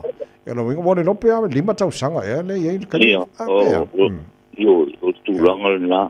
E whasaranga, o isi ai, o kore se fūtau sanga, ma le kumpe an koe fo i mai. I tūranga whapena, a o le stūranga i e makanga are le roka i nei, ia ma mati poti sa, ma tūranga whapena. Usta ia tūranga lo visa, ia whaingo fia, ma e koe maranga mai tawai. Malo, mātango fia whaftai tele mo le whaamani nei nai vanga. Mo le tunu man whaafonga mai, ona e pupu ultaimi ma le whionga konsula, o le umana watule o telefoni. E le leil wala wani e, ona lava fo e le taimi whaamani, num whaamana mai nei mata upuia, mo le malo le tunu. Le si vanga tele ntātana noi, lo whionga konsula, o mea i o stamp fo ia po exemption stamp. O le mawhai ai e le tangata o le sona passport Samoa, ona malanga one way Samoa. Au te lofa i conditions o la tau ia pia fio i Samoa e tau na le lalo i fo le o le ono masina. E validate le passport por sao ne an. E o sao le vei a tawai. Mangkong ni maka upu kau ame ka pukara me. Vai e so uma. O le weekend ne ke ni tawai. So, e kāra pāra wape au ai vidi mai rau kitfo. Io e whangu mai kai. Kālofa. Ka ngaka. Ai pasi o tangata po i e le kau ke māsangi ai ni. Ai upo hoi wape o le māsangi le komisura mo kui ana wape māsangi lea tawai. O e le inga māsangi o pa i le marai wale le e wia i au wara tula kono tu se malanga inga. Madi. O se ana ka hoi le kakiro. O le tangata te alua e kuswarau ni usi. Ia kilo masi le sida i le kuswarau. Ia oangi raro i fore ongo māsinga. Ia ono māsina i lunga atu. Kwa mwhaile onga e maranga i Samoa. E kasi ara le awara le ka manatu pe vai e so. O leo mai, e whai exemption stamp. O le exemption stamp lea. E mwhai anga e whiarua i e Samoa. Se lunga ara ua expire o kuswarau. Ia whare mwhailenga e. E mwhai a le exemption stamp lea. Le marsi anga pula pongo pe enga e fa ngaro kusolo ni tira ole tu langa la ta vai le weekend ke o pape o so te karusia ia ui. Keo foi mika. E pa longo mai ai ta pokara. Pa mole mole, sile lau tuso lau, New Zealand. Wale apa ngal tuso lau sa moia, en whaianga ave oe, i whaianga i malanga pe aile roi fole ono, masi wale ke avi sa moro o kongu. Al tuso lau New Zealand la polo tuso lau Australia, po whea lau. E te tau a ono masi nei runga atu, lea ngāru tuso lau. Si vanga nara ua whaile exception stamp, ala upu wala ro, vai a wala kulka pokala. A whai o e o Samoa. E sidi a kulo ora. Wakai kusale ka o exemption stamp. Mare kusolau Samoa. E mwhaina ngai sau whairo kusolau Samoa. O nga e maranga i rei Samoa e po i e papika uria. O lea o ngā kore kusolau Samoa i Samoa. E rea i a whisiri po pe e aru. O aso mi o le whai ngopia. Hoi ni me o whai o bank account. Ai lo lo chene pa kulanga pa pena. Ai la kulo kusolau ni sida o kangi mau kisidi e whai o. Nā ngaro ke ro kanka pa pena. E umai a marfia whai bank account. O ngore ke reo mau. E te whai o nui processi ngi. E tau mso kusolau Samoa. A la watu o la roi ka kokungu. Whai lo kusolau Samoa. E kai rea ia se ngore kau. Ai e whai ngō ki umai au ki ui e inga i Samoa. Tūranga pa pena. Ai fo I meire ro kusolau New Zealand. Ai a kai o ese o kusolau New Zealand. Ai saule ko kongi rau exemption stamp. E fo I ai ra papika au ia. Ia ai e au ngā tere tā pokara me whamanatu e siu tātou tunu. A whai o oe sai whanau Samoa. O la watu alaru. Whai no kusolau Samoa. E au ngā i ro malanga I Samoa. Ai me se kulanga e. Mo ai te isi ma kulanga papenga I Samoa. E whai ngō pia ia o pia i ngō mai maka upu ke aru e pi Samoa. Ia a whai e rea. E kauranga I sile kulanga ngā. Wa ai ro kusolau ia oli I raro I fore o ngō masinga le au ngā. Kusolau ni tira rea po kusolau o stadi. A whai ai rea ai sau exemption stamp. Ia ngā sile le po ai kulanga ia. O le tere I o pia I ngā I ol marevare. E re ngā kara I ol marevare le whaos. E oso e ali le pia au Samoa, maro piro, maro koko mou. Kai oto se mai ro whalongonga kuta vai o umanga kongi le one way. A le wo era kui o le whainga elu le one way se runga kongi le return ticket. Ia vidi mai I o leo ke moe ia au e. Whana vela vea.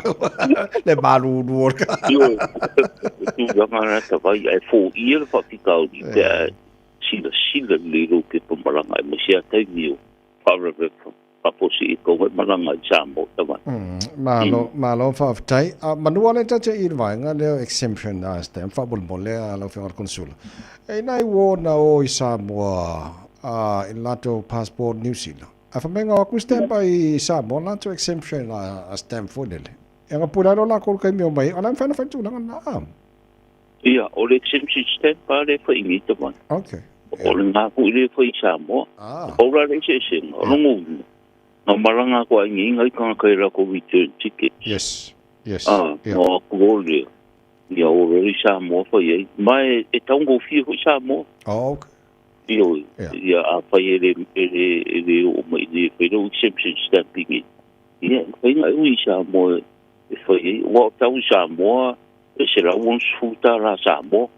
Ungi, se la uang suka la New Zealand. E se la I rates. Ia, a lai ma whainga whairau kusolau stamp lau exemption I Samoa. E maranga. A whaulawe la ta vai. A whai ke la kui New Zealand longu. E kongi ana return wale ka whairau exemption Samoa. Ia, a lai ma whairau stamp I Samoa. Ia ngā ingo poi hale, porare umi te no poi I Samoa o no mare pole I tura kono tawai.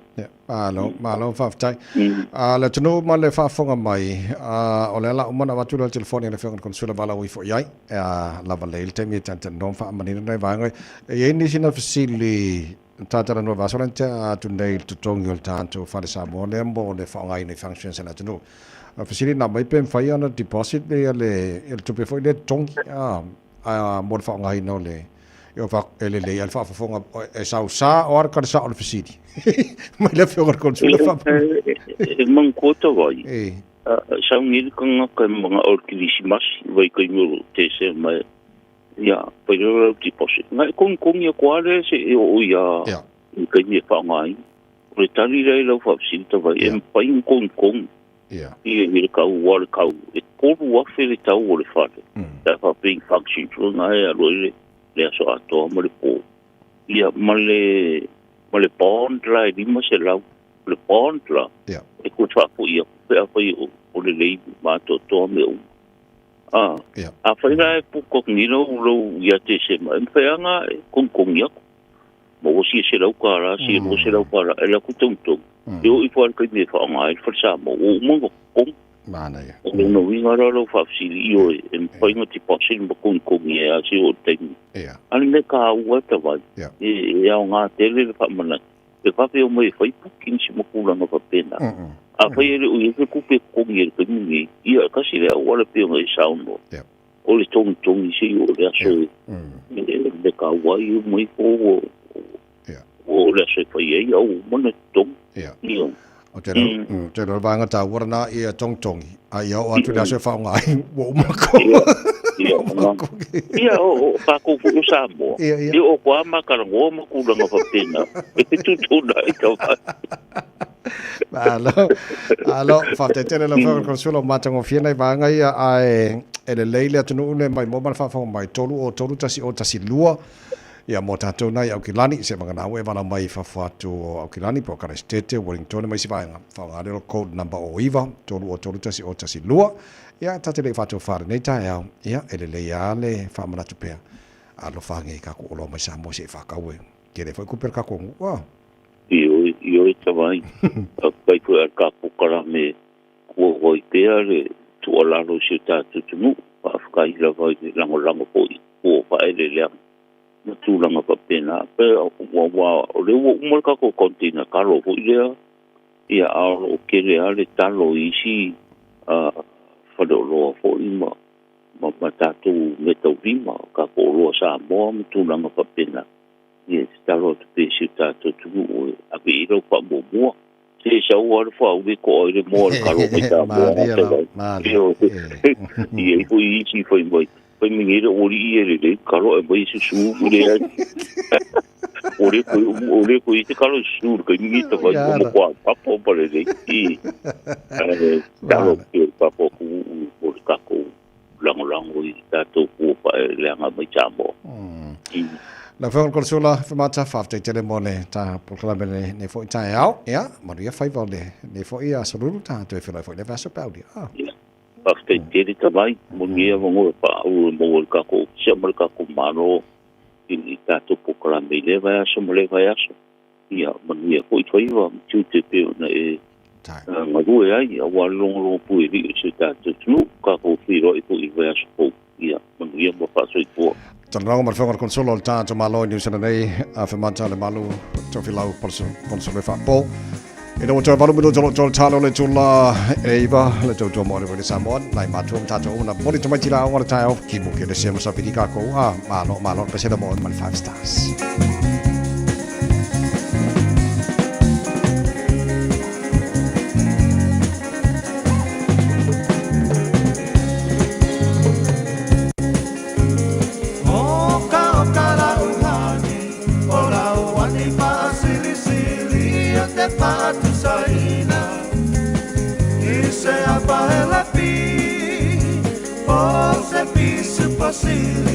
Pose masi que mai piti pasi na sapasui Oni tamato malipi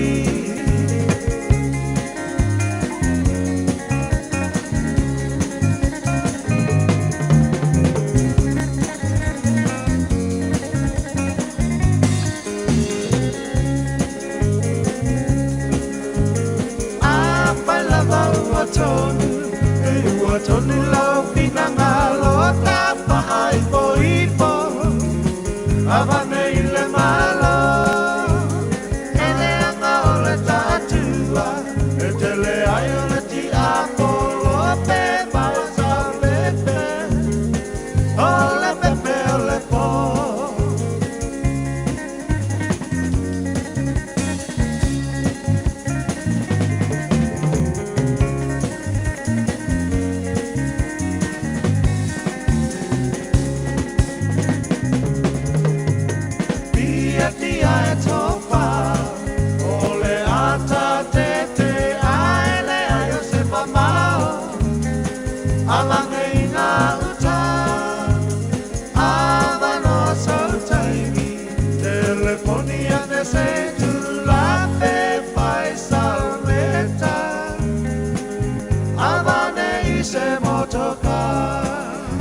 Tot zo worden we samen aan het eind van minuut lang tot talen oleh tula Eva taat was sesi to all entire world no auto limited and night time so Victor Maltan to report Victor malo of time night time malo safe for yeah safe for the night time to fight maro sai maro to attack maro for to no sa moro to point mo to malo to match to maro lo sai fa de to ni no sin na inga de night time maro la bode de to kasi nga timbu matoni o tao aktiviti mo masisira wala de bulu sanita malo la no sa malo for sa ole lek tao fa le to mal tao nei tao ya mal tao report you so fa bon mon ya fa tao wat sa vai mo no ya mata tire mato apopesini ya mantu a une ngale tio e sugo sene de to sia mato per to ta vale matasi dua tala i todo makotiso dua tala no fitu sene panganyalo airport kase sepro airport sente masato faro do mo po utro sa mato pamu au ni ngaro mato sei pape o mano tro ta vale ya fota ki pusa mo sa via itu oro sa mata no ba tanga va le mato sei ya so sai kasi con che si LPG e frente al fio lo suli va tala i vai sene a pape o fale tono so che si o liki pe fesi tu rango tu puia e fai na shop i fanti di fona o ma fa tu mo e mato ya ga male mato faritinia e mato tuasi fasili motoru sta masivo ya fasino mato fu service o le transportation service pe pale wolf na do sutala ata fora di fina mato ta vale ya me ka ulite a pa ta vale sa ultimo marbodi ya wa kuna turanga na ti tena ia a fasina tiro ki no a ya masisela wala kawale ya paolo ta vale ngata fora mato lifi lua nisi tole nisi maudonga mate di fina rota vale por el disco pa so pa no kufa pia mato reflex ya mata folia mato interview fa de la ferocia mato do spring mo mato spoka mata folia stena a fa le tono lo sa o so moli como la te folia es que fa no mato stena fa le tono lo sa vale mato fe fa pi fa pio o la uni passi por el wolf ele que Paulo estava ali em uma sofrência que se aí é que uma estava ali estava ali fogo estava ali tuai uma o van a minivan uma apu uma modify ao ngalo uma na tu ainda foi uma mofi o pau uma na listi o de pa os no como fa pi uma estava ali esse nesse pole a só falta uma noite ya matou a fape que o mga foi que foi que o ia sai da mga e tá no nei samo e ka o ia mga e que é de uma luta vale que ele não estava ali sai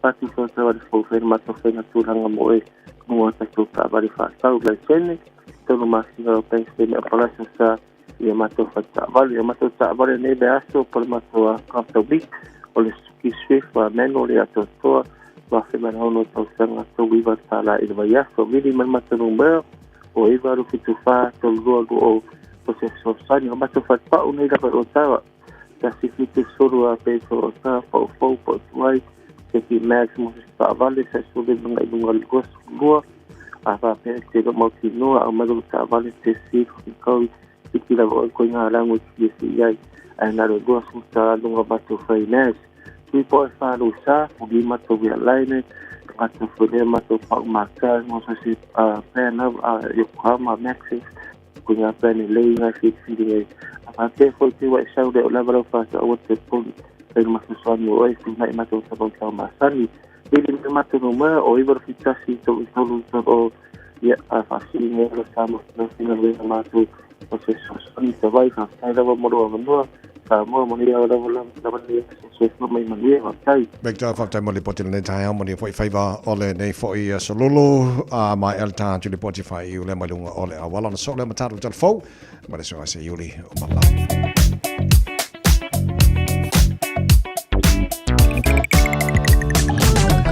After vale malola vale foi malole on side nei time mo tai au to mauna poloka tato malanga mai sifo mata mai always Kate Royal Road Can Road Teara 2 Rose Bank Points of Elia Western Springs poloka ya city bound sfuluono to mauna poloka around Mount Roscoe mo tato Lord State Highway Lusifulu southbound westbound linking mo the State Highway 1 nga I Lambie Drive nga I west highway losi fulu 5 poloka ne banga tai hau State Highway 1 to Manu Poloka around Papakura Takanini Manurewa on ramp Phil Olova Manukawa nga Itirangi Poloka Istamaki Road on ramp Fasola Twai Mount Wellington Ellerslie Pin Road to Manu Poloka Pasia to Green Lane flow the lace pa ili tablanga au kilani mai baanga all the northern motorway city bound North Shore malanga mal tablanga au kilani ono to Mafoi on Poloka pas mai Wairau Valley Takapuna and North Coast Bay on my one day time help from Lato Motato of Tavali Fale Tonu Tau ya Fauto Jama Matala Tato Fafoino Sa Tato the Portilunga Ola Walla Falonga ClickX. It's simple, it's quick.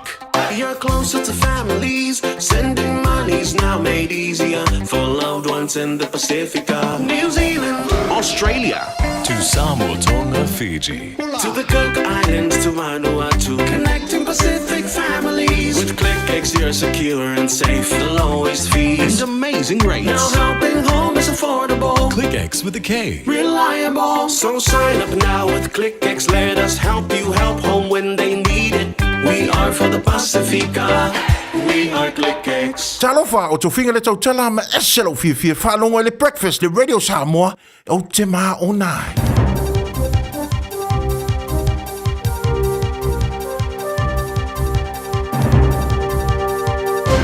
Malot foli tapo inga le tunu. Ia whawhangmaia, ili nei whapopongo tala mōlau tapo inga.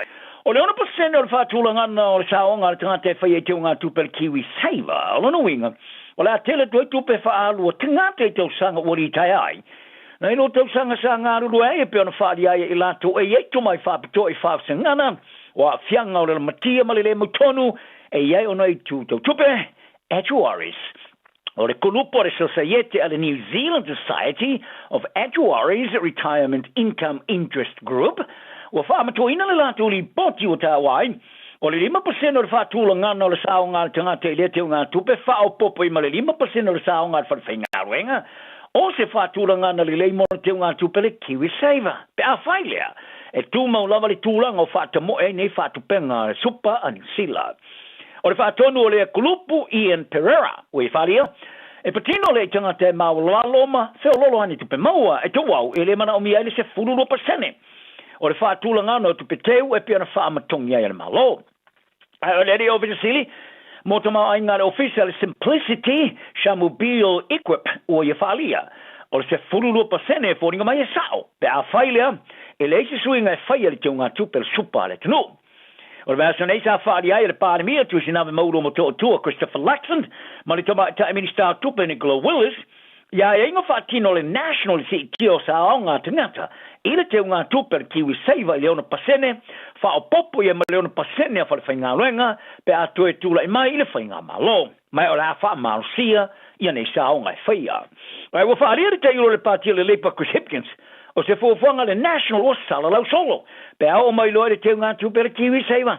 Mai e whaari ai e te ena lan pātia ni suinga e whaia teo ngā tupe le sopa, pe a whiwhilia, e le whainga pālota o sauniat. Iai. O tāpaina ne minister soi fua malolo ino mafau fau Matt Doozy. Ia se whailo inga male a inga le teine titi. E se fuluta se tausanga o Waikato sa se seo na tau fia matuina ni waila au. Ina ialo io na whato e se iai. Tai e whaari ai la soranafi lau whairi poti sari au sia le matanga ruenga i le whaatinonga o lato tiute mo le ainga. E pena manino ai ona whailo i le ungo so enga le matanga ruenga sa whaia i le vesi. E tawa latu i le loia le ainga sa tusi toi Doozy i le ainga. E tapa ai se lato whailo inga e le teime mana na oai i alo io na i whatu e se ain. Ha whailo e Doozy i le whatu e se ngare li whatonu o soi fuamalo loino a whau John Crawshaw sa whaia i le asofora i le. Ma ia wha maoni ai i le awa noa le malo mole ilu iluina o se taui mo le teini titi molo na inga.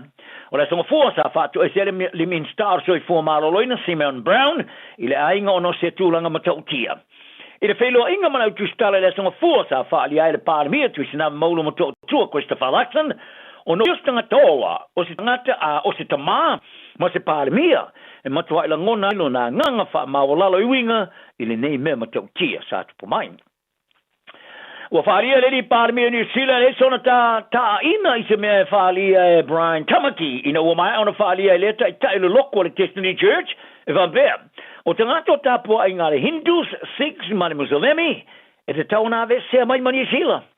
Ina ua silingia rau whaidi pōti le vāsu nei o winga i le whaamtalanga Tamaki, e sa tali tuisina me maulo mo tōtua Christopher Luxon, i le whaalongo iai. Ta whaalia le ngono Tamaki lunga o wala so tainga lau tele le vāstu ruai, e pe ona te ena mwhai tio ina ele minister tangatanu SS, ma le whaavai o sosi i Salimia New Zealand.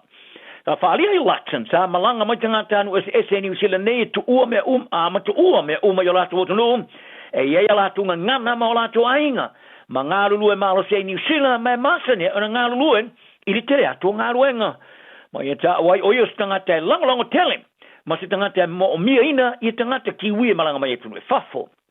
O le manat whaali o Tamaki sa whaia, ona o le so o tanga, ma le whea ngainga sa seinia, i li tau sanga nei, o le sa o loto leo whātou inga le wānu sila ma intia. Whaali e Luxon, ma tuare ai ma se mea o ngā e whaia Tamaki e whaia, so na sao i talanoanga. Ma ia ta wai, ili e tinga whailo na loto mai ni tangata e natele maua mai se whautuanga. No silingia, ia le tai o le pātia le Labour Chris Hipkins, e pe o sao le tūlanga o tuai, le pāremia, winga Tamaki e sa tali, e matua e sao lele. O le aso whalu ngona, pe a whaia te ia ne ile mai ai o so to tonga sa whaian, mo le suia leo lo sui la palapa i po le hip replacement. Tau mo whaia de tu ilungam e le ngona, o le isi o vai, ua umiatu, nei lo le isi o vai. O le mea tonu le na, sa tupo mai se tina sa festa o tonga mo sui o lona sui la palapa. Ina o tamu whaia tu ilunga mai tauina, e whoringa mai. O lona vai anga vare, ua umiatu, nei lona vai tamu tau. I masina murmuliane sa ia langa ai o nā tungalunga i lana whoma i tipi, le sa e wha mautino i atea. O lea e se sengo le atu i tūlanga lelei mai, aftu tu nai, lona tino i le mai ai o lona o tonga, petai, i le ai. O wha solo atu ina tupu le vai mā ti whaarongo ina le ti ngā o papatua, sa ai ua nei loa i le sa ilia e le tina o se whautuanga mai se isio whoma ai. O ina sa i e loa ai, o lona vai anga vare, ua umea tu le vai tomatau, i le tisamare tolu centimeter. Mo mana o mia se tau tonga e toi whaasa o ile se sa tupu mai, i le tau tonga mua. O se suenga sa whaia mwha mauni ai, o le fō mai sa whaia tau tonga mua, o ia solia ta ia loa ia tau o tangata, ale soi fō maloloina ma tau tua, o a fianga tu mau po le Code of Health and Disability Services Consumers' Rights. I le lea i leo ni whātinonga tāle whengai, ma se le lei, e longo ina i le tina e winga, i lea whaale tonu. E tālonga o te tonu i le sui longa mo more o Blacks, mai ama tele Devon me lamu o le taalo a Adi Savea, o se tamata alo, o le asiti atu nei leisi atu. Ina o mai ona flia lea kapteni mo le mauna Pasifika ina te ia le All Blacks. O mea lamu se lau tosfulu o tālonga whaavao malo sa ia ofu inani tōninga lanu lunia New Zealand, ma le ruafe ma le lufululua, le ruafe ma le sfululima, sa ia le temi sa folofolo ina le au o le All Blacks, i le asong fua a waoi o le si sui o le fon whatonu o le rapia New Zealand. Ta ilongo i le le New Zealand Pasifika, ina ua mai ona folofolo ina e sa veo skapteni, o se fiafianga lau tele le mo le rapia New Zealand whapea ma le hao te telenga, tangata Pasifika. Whaalia mea lamu i lona manatu, o sa veo sa ave mata i le tele pe ona mawhai ona mata iei a taalo se tamo le All Blacks, whapea ai maana ngā ruenga i tau tala i tō esemana malai. Sa ave fwere whaamalo mea lamu i tamo fo wao fia le All Blacks e iei Anton Sekna, mai siamani, Xavier Numia, Fehi Finangofo, ma Josh Mobi, mai e tā uai o whitau iai lo lato whirflinga. O le temine o le tari malu ma ne whaalolo sa vea, sa whaatari tunu ina ne whaianga le All Blacks Dave Rennie, e sa o lan whirflinga o whaia. Sa vea tosulo tau sanga sa whaamani ala tonga fua ina wala uina le awa le All Blacks, ia le vea ma kapteni fau sui tulanga ia Scott Barrett, leo le a whaia tui tali umai le tu a vea ma kapteni. Whalia Rennie, o sa vea o stangata hanga malu, e leo stangata e whasau sili. Ina o telefoni ai e tāpā ina lon tau o vea le tofi kapteni, a e sa vamena tali manino atu, e le eita pe a whai e ei seisi e whirflia o se kapteni. A e sa talano i ai lo lato whaalongona i a te o stangata sao mori ngā ruenga, malan tali le whai unga, a whai o le nā, tātou woi lo. E ulawa sa lau tele o na wālo i eino lona i ngoe mua mo le tofi kapteni, a e sa whaalia sa vea i le mawhai, ona e wha maulunga i o manatu, ai o se wha alolo ngia, sa wha alongona mawa e tele lea i a tea. Mai e whaari ai, o la whaalonga o lon te tununga, whakerisiano maa ngā tau e sosani, i oi ai teinoru I tau olu marai mai. Ai stasi olu I tau ftau nei mara kapteni olu bless o tū whaatasi a leo tū manganu e le au, le ua awhi ai nei mara tamta alo sa whanau si a mani le lus fawete, le Blues Anton Segna. Ma whaari ai sa vea, o se mea o la whaafia fie na oi awa, o se mea e matango fie. O lona manatu, a so o whaatasi e tangata I lalo le sini au tu e tau mawhai au si eina, ma ia o pongina tangata ma latu talama mori mau. E mawhai ona vea, ma mea matango fie.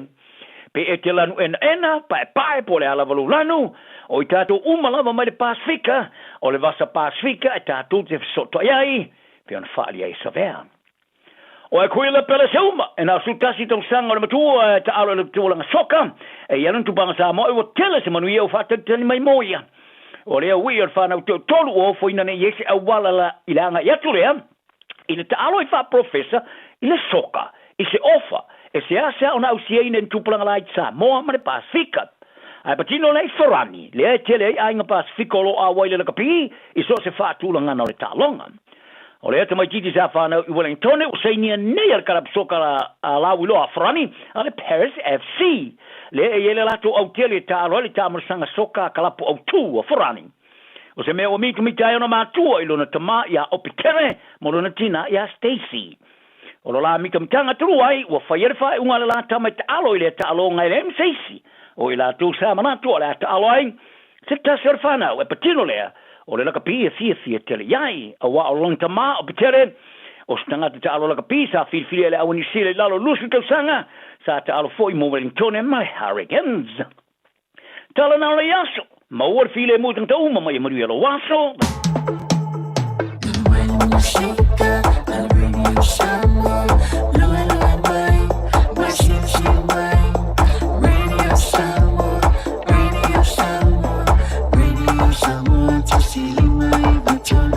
Radio Samoa.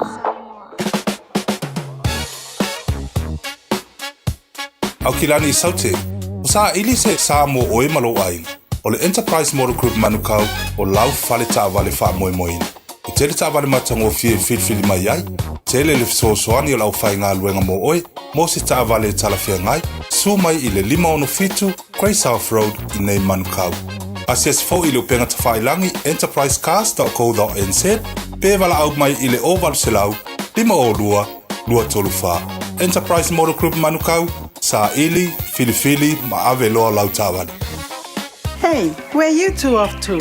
We're going to go drop off Nanny Aroha's bell screening test. Have you done yours? No, this Nena is too young. Not anymore, Nena. The age has just come down. That's you and Papa too. The starting age for the National Bowel Screening Program is now 58. When you turn 58 or 59, you'll be sent a free bowel screening kit every 2 years until you turn 75. Please do it for us. It will come in the mail. Mom, Dad, I see e te lua pisa so oi. E whē e alu so oi ai, Mom. E whaalu ai tātou tupe. O te le lava. Le lua misa so oi a uluma o masini poka. Ua mafu ai le vevesi o o lua. Ai whaafufunga fo'i. Wala aule au nanga, ale mapu maia, ili o valusulau. Lua tasi, lua. Tala no iai, paaso le mu iai. E mawai lo o lua fia. O valusulau, lua tasi, lua. I love you, Mom. I love you, Dad. Le Shine Dental, lau fale fa inifo fa moina. La to te fa fofa tal no ango unifo. Ia so lulu tai tasi. Tele e wala me fa ona tutongi ai lau tong fitinga. A fio mai loa ile 5 Great South Road manukau. Bevili mai le lua fitu ono fa. Lua fitu ono fa. Mo le Shine Dental e ia inga fa pito. Ta lofa lava. O le siu fofonga le neo Samoa, le Radio Samoa.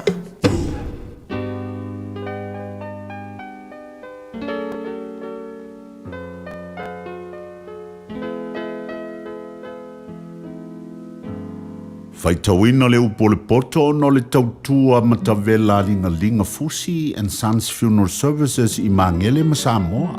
I taimi o mawhatianga ma whaanoanoanga ona ole maliu. Mana tualingalinga Fusi and Sons malana au nanga. Ole a wha maa avenga atu mo oe male a inga. Wala au ile telefoni lua fitu lima, tolu tolu o fitu.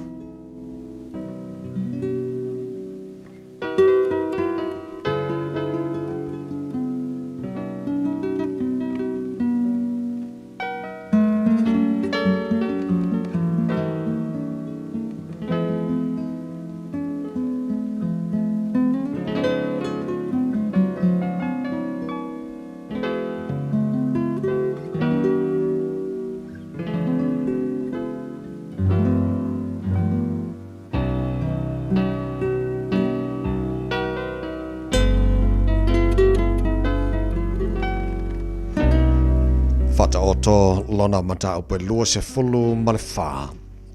E whaitawina i le upe poto o le nei whaitai au. Awa te losi tangata mi o le anga. Awa fo e te fia to anga ia i lato. Awa wa mawhau o lato loto i le sawanga. Wa tau tala o lato le ngutu i me whatinga ai. Watina e le fale i le poto. Ai wha mausali ina i le whautauta. O le poto fo i tu mo ia whiawhi o loa malawa e tā ua ma le matangofi. O tangata poto ua malosia, ma le tangata ata mai e tupulona malosi. Awa o le whiriwhiri le lei e te whai ai lautawa, o le to tele fo i o whai pule e saunga le muai. Wa mawarunga le poto le vale. Nā te le tau talalawa i le whai te toa. O leo ua mawhau e whai meleanga. E ta ua o ia o le tangata whaitonga whiti leanga. O le manatu o le vale, o le angasala lea, e ino sia fo i e tangata leo whata wemu. A whai e te wha vai lea so vale, ua i titi lava lo malosi. Ia e la vea i e o puea ioti, mai aho o ina whasia. A whai e te whapea, whauta, mātou te le ilore nei tangata. O leo wa fuatia loto nā te le langona ea. O leo wa tau sialo wa nganga, nā te le sila fia ea. Nā te le tau ia tu ea il tangata e tu sa malana ngaruenga. Lo watali ie, ea e aile meli, a waile lei, a toa male meli si sina e sua malie i lo ngutu. Ia eiloa, e whapea fo i le poto i lo wanganga. A whai wa e maua, ona iai lea o lei unga, e lei wale fo i lo wha moe moe. Le tangata ami o lea ngai, a wete lama lama i le meno fo i le tangata ami o tonu. A wete wha tafuna ina le mea, e ta oto ai o ia. A wai atu fitu ona pa u lea ami o tonu, a e toi tu o ia. A o ea ami o leanga, e pa u ila tou i le mala ia. A pa u le waita i ate oe, a wete fia iai. A tau suai foi o ia, a wale ori ai lo loto. Na isi la fia eleli, ona leanga i lea iona luma, mana whaari leo mai lona to saa i ate ia. A wate wha meo i e wa whai me leanga, a wa fo e te losi, i e a meo leanga. A wae le i u se le lei le wa meo leanga, e ti nei le la mepa, a e a meo leanga. Lo watari i e matau lele i, a toa maratupu. Aua, e te wha ai, mai e whiriure wai. Awa e whafua sei ona tula mai lo la tau mala. O ai foi se na te loa le mala ia mai a te la wa uma. E iei foi nei mea i e popoto. O le whailonga ino tangata, i le whamasinonga e le lea. O le o whai atu i lea meo leanga, o oe lea meo tonu, e whetu uina o ia ele nuu. E whaafanoina o ia e tangata. A o e wawa i atu i ante ia, lātou te fia, e o ia i lātou le whaamanuia i le lei ai. E tau whiasongi tangata uma, ma le o tari atu i uputonu. Ia sauni uni i whawholau ngaruenga, ma e te wai le mao. Muli ane, ona e whaia lea o lo whale. Awane e whaifua oe, ma mori mau i le lo te tua oi. E te pepelo ea i ulo ngutu. Awane e whapea ne, e pe ona whaia le tangata i a te au. E whapea lawana o whaia i a te ia. o te tau yatu ia te ia e tusa malana mea wa fai. Na o wane i le whanua o le tangata pai e, ma le tōwini o le tangata wale i se mawhau whau. Whau te foi, wa te tupua e wa so o lava i la au tui tui.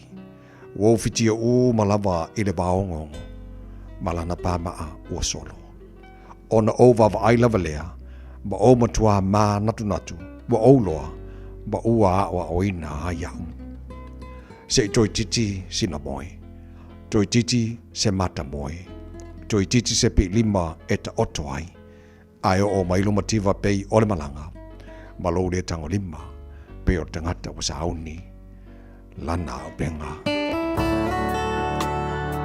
Ua awina atu le upu o le poto i le nei aso o no le langolango mai a linga Fusi and Sons Funeral Services. Ua mawhai o na tu whātasia o nanga tāla whea ngai i ni tautau ngō fia tele. E fso soni atu ai, a o whea ngai oe ma le popole ma le wheme mea. E mori whātasia atu ai ma wha mai senga, ma wha mawhana whananga mai a linga Fusi and Sons mo a inga uma o Samoa ua whea le maliu ma le oti. Malau mai loa ia lingalinga Philip Fusi lingalinga, to ia whaapō lingalinga, to ngia si ulavea, pesusu mai i le luas fulvalu Canning Crescent i Mangere.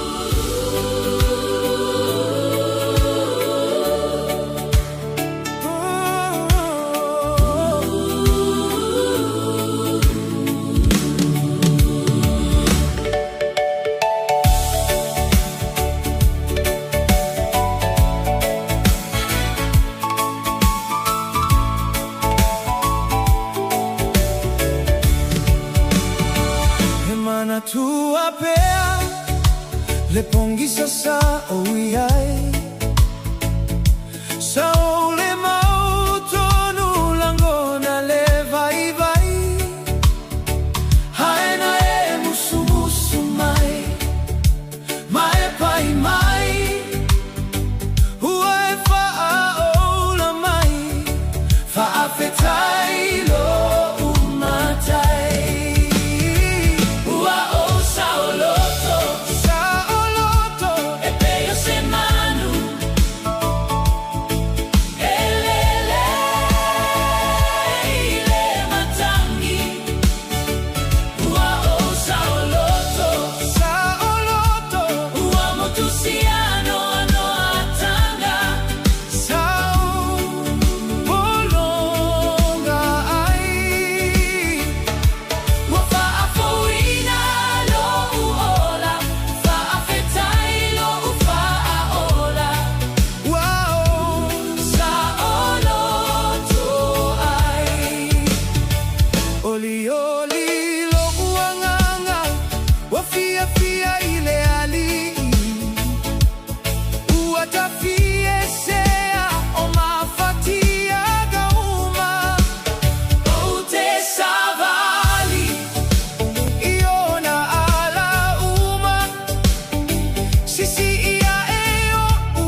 Ooh, it's an ad break. Perfect time to be reminded that winter immunisations, including flu, are available now. Schedule them in at bookmyvaccine.nz or with your healthcare provider. And hey, you might get to tick it off your list before the next ad break. Ua ova maleono sefulu tausanga le tautua le Christian Savings. O le au nanga fesoasoani i le galuega a le atua. E ala i le langolangoina o le fausio faaletāpuaʻi o mautau faafeagaiga faapea le faatau toe faafou o mautau o le galuega. Faafesoataʻi mai le imeli info@christiansavings.co.nz po o le telefoni o iva 5valulua o tolufitu o iva 5valulua o tolufitu. Tatou galulue faatasi e faalautele le malo o le atua e iaiaiaiga faapitoa. Oso. Son, fe o kausinga iau makari i la manga iau lau ka vali fou. La boi a musio uso. Bag. O le Enterprise Motor Group man ka. Wa uso ia kai awangi. Le yang whakamoe lau whainga duenga. Ai o akure a fi o show lau ka mai lunga lau wala. Pa o koinga ka vale. Piki apu SUV, van. So koinga ka vale ha. O fe for cover. O le lima ongo fiku Great South Road man kau. Pe vile le over se lau lima o dua korfa. Enterprise Motor Group Manukau. Sa ili, fili, ma ave loa lau taavali. O ti ngana unifo. Whawawe nei loi le Papa Toe Toe Dental. Ma whao ngālau Community Services Card. E se iai lo nifo i le nao le whase fulu tā la. E whaia foi nifo auroi wha ai ila ai lau smile. Susu mai pe wala au mai i le Papa Toe Toe Dental i le lua fitu valu whabalu tolu o le tua tusi tolu fitu lima Great South Road Papa Toe Toe. Papa Toe Dental Smile. Tomo o le Samoa o le tātou solo o le nei so lulu pia mai le pese mai le matangi mai se sae o whalongo o e whaai poipo tātou umalawa na pisi le tae au le se kai mea whaisepiki ala le ua maua le kaimi relax mama kwa i wha pupunga mai le koko Samoa le tae pese le maua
le solo.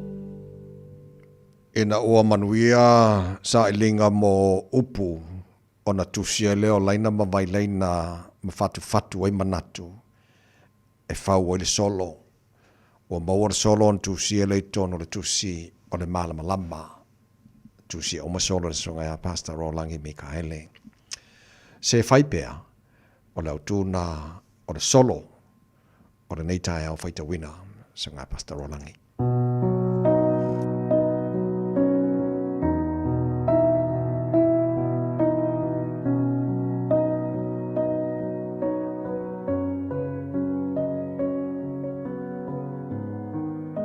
Se fai pea. Se ilonga e te vai vai. Fatoa e malosi. Ai fia mole mole e te tau ona e maosi osi. Ai fia maua le ola e te tau ona e oti. O manuia e afua mai ina ua e pangatia. O le saonga la leo lea o onga. Ia fesiri sa o a o e whai onga. O tātou uma o tamaiti a onga. E le sirile au na i lona matai. O sowata mai, wana o se ata ata i lana vai. Tātou te le isu ea lea mea. O tā ua o se ota na ta whea. E le aiso wha moe moe. E ngalo mea uma pe a e moe. Ona e te i vale ane lea. Au ita ea pe a valea. Ina ua to e mana vaina le fresh air. A e te le iloa pe sau mai whea. Wana ofu piliki mo ofu felea, ma le mau lava elea, mo tumu oile nāta ngā mea. Na ti ngā le toe ina, e li ia whaina. A wana ia iloa ina, e le masalomia sona whaasiringa. Ta māloa te le mo na mata whe ai, ma le alu toto e fau ila na vai, e whaapea lana fo ia. O se vanga mea le tutusa, e tau whaofi le tama i atingi pusa. E le pāleni le vai, muli ane, wa maa o whai, o ne mea le nā o whai atu ai. Whai pēa, tusa lava, pē le whetau i lau vai. Na te sila fia le hafuanga, o mea umalava, o na whaalava lava, e toi le iai lau mānawa. Amuia e mā te siwa i le anganga, e whaafitia tu ina naunga le anga. E le o mea uma i ila o ni auro ia, e le ato toa i fo i sau fia. Amu ia e loto mamā. E sua malia lelelei. Wha pēr mōna tīngā. E fia i le loto wha māngalo. O le vaisū le loto maualalo. E whai ngofia fo i ona whaangalo. E le mawhai ona seu māsalo. E le ai fo i se wha mai. Nā o le tofo māngalo. E wha ngai mata i le vai. O le puna sa ona. O te aneilo na mai. O le afi o sasao ifo, ai le susunu inai. Le ta māloa o te ila na vai, na whai a ngalo ia ilo na manatu. O tō whailo i mata e male i fua i le whaatu. O whai ngatao na so le whau ma le whau. O wao se la au o tūfua, ai o le aini o na lau. Ina ua whaalongo lai le si ufonga. E le i masani ai. O na whewhe lea, o so i fo le pala ai. Whai mai, e le i loa whai sistala. E tou le lau, e pei o se mala. Ai tūri wha maa losi lava le matai. Whaitalia lava ia, ma wha atupulo nā tamai. Ua ea i lunga le urosa, o mawhatua mai le leona. O se vai sua malie, o fiu e suka, ai tū mau pealo na o ona. O tū i lunga le tama, o ili le foa, o wha taitai yo foila na alanga. I le sua foi ova, o lo iei le mana, o te mawhai ai mea umalava. E tan wai nei oe i lalo le nei mama lava. Se whalao, e tere i au malie lava. E le pa ufua ala na saunoanga. A angi mai le matangi, e te le iloa le me sauai. A whai foi e alu, e pōngi sa lava, po fe e o mau iai. Oi ena sa wali ilunga o le sambi, e leo le ali ea, na fofo ina le langi ma le laro langi. O loa fio lava o ia i lono no foari i mamalu. E le mawhai e le whai whaato anga o na autalu. O tātou, e ngata lava i le whainga o le alu. Po o le autala ina o le salu, ma le to o le vaese salu. A feta lai mai no le ali. Tu sa lava pele tala whea ngai lau wa ai, alu i ai ma le malosi au o le whaavaivai. Muri ane o le a whaamaliaina lo loto au a o Solomona mana whata oto na tu sia i lona poto. Whai mailana te talo le ali ie o lota loto i matala. O lau au na e whatau waa e le tu sa au manei tangata e na nei sasi se ngangana o na vea le malape o le au nanga. Se whai pea tusa pe le aiso wanga waa. O le waa o noa o le whale whita whai wha pea fo i le malu. O le fina ngalo o le tapa au e ta oto ai le au pe au. I le malu o le sau ma le sasala mai o funga o la au. O i se ata mai e to e fau e le ai tātou te le ngau. O le taunu unga mea uma o le ola e whaavavau.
Tia maa aso leanga ia o le atalena o le aso le ne le whapele anga le aso le ai o le tau fu le lipi ua li mo tātou le pale li o ngā ruenga le atua. Ala le mo isi fofanga le atua mo la awe ola le le fo la awe manga o mia fo la au le kimu. O whawi fianga o le tai au whano whawhi mali ai le kai au kimu mare maro no eva band.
Ta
pia whaaroai.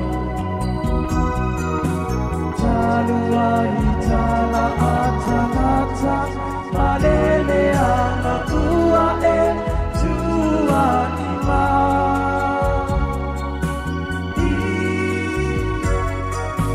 E busu e pe amoli tua mai, e tali mai dile le ai. Olo ua lofa e tu maupia, o e suna le mana mea.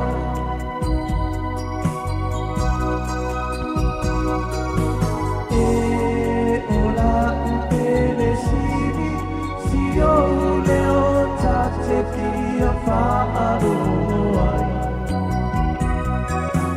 Taluai tala atanata, malele ana ua e tua ima.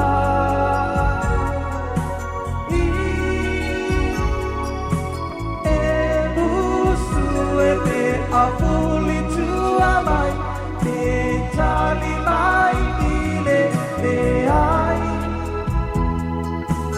Olo ua lofa e tu maupia, o e suna le mana mea. Olo ua lofa e tu maupia, o e suna le mana mea.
Whakawhika mai lea o ngā maurunga leone America Samoa. Ia, lea tino pele.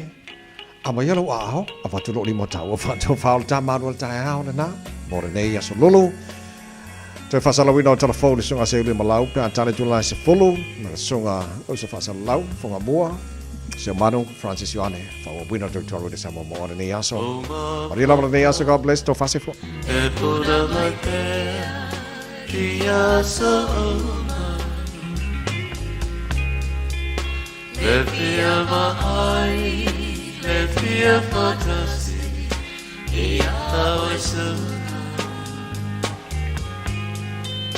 Lama so ama, o hau tai kosi, se le manawi. Lauti fai moana, la ute mane, le fili o tama. Sa o sa ili, upolu sa vai, mahaponena. A uale ai, se fuana o te tawena. Talu ai lo, fa habanea, ila upena. Olo susu, mai ile motu, o tutui. So we oil, o manabena, se itau, mai boy, se siawai, bo ita. Lava watasi, July le laki, Jama, fau fau. Oio le pule, fa so, mea oma. Yamalutia, ilona alofa. Ota ona fa ape foi valitele o fa au so so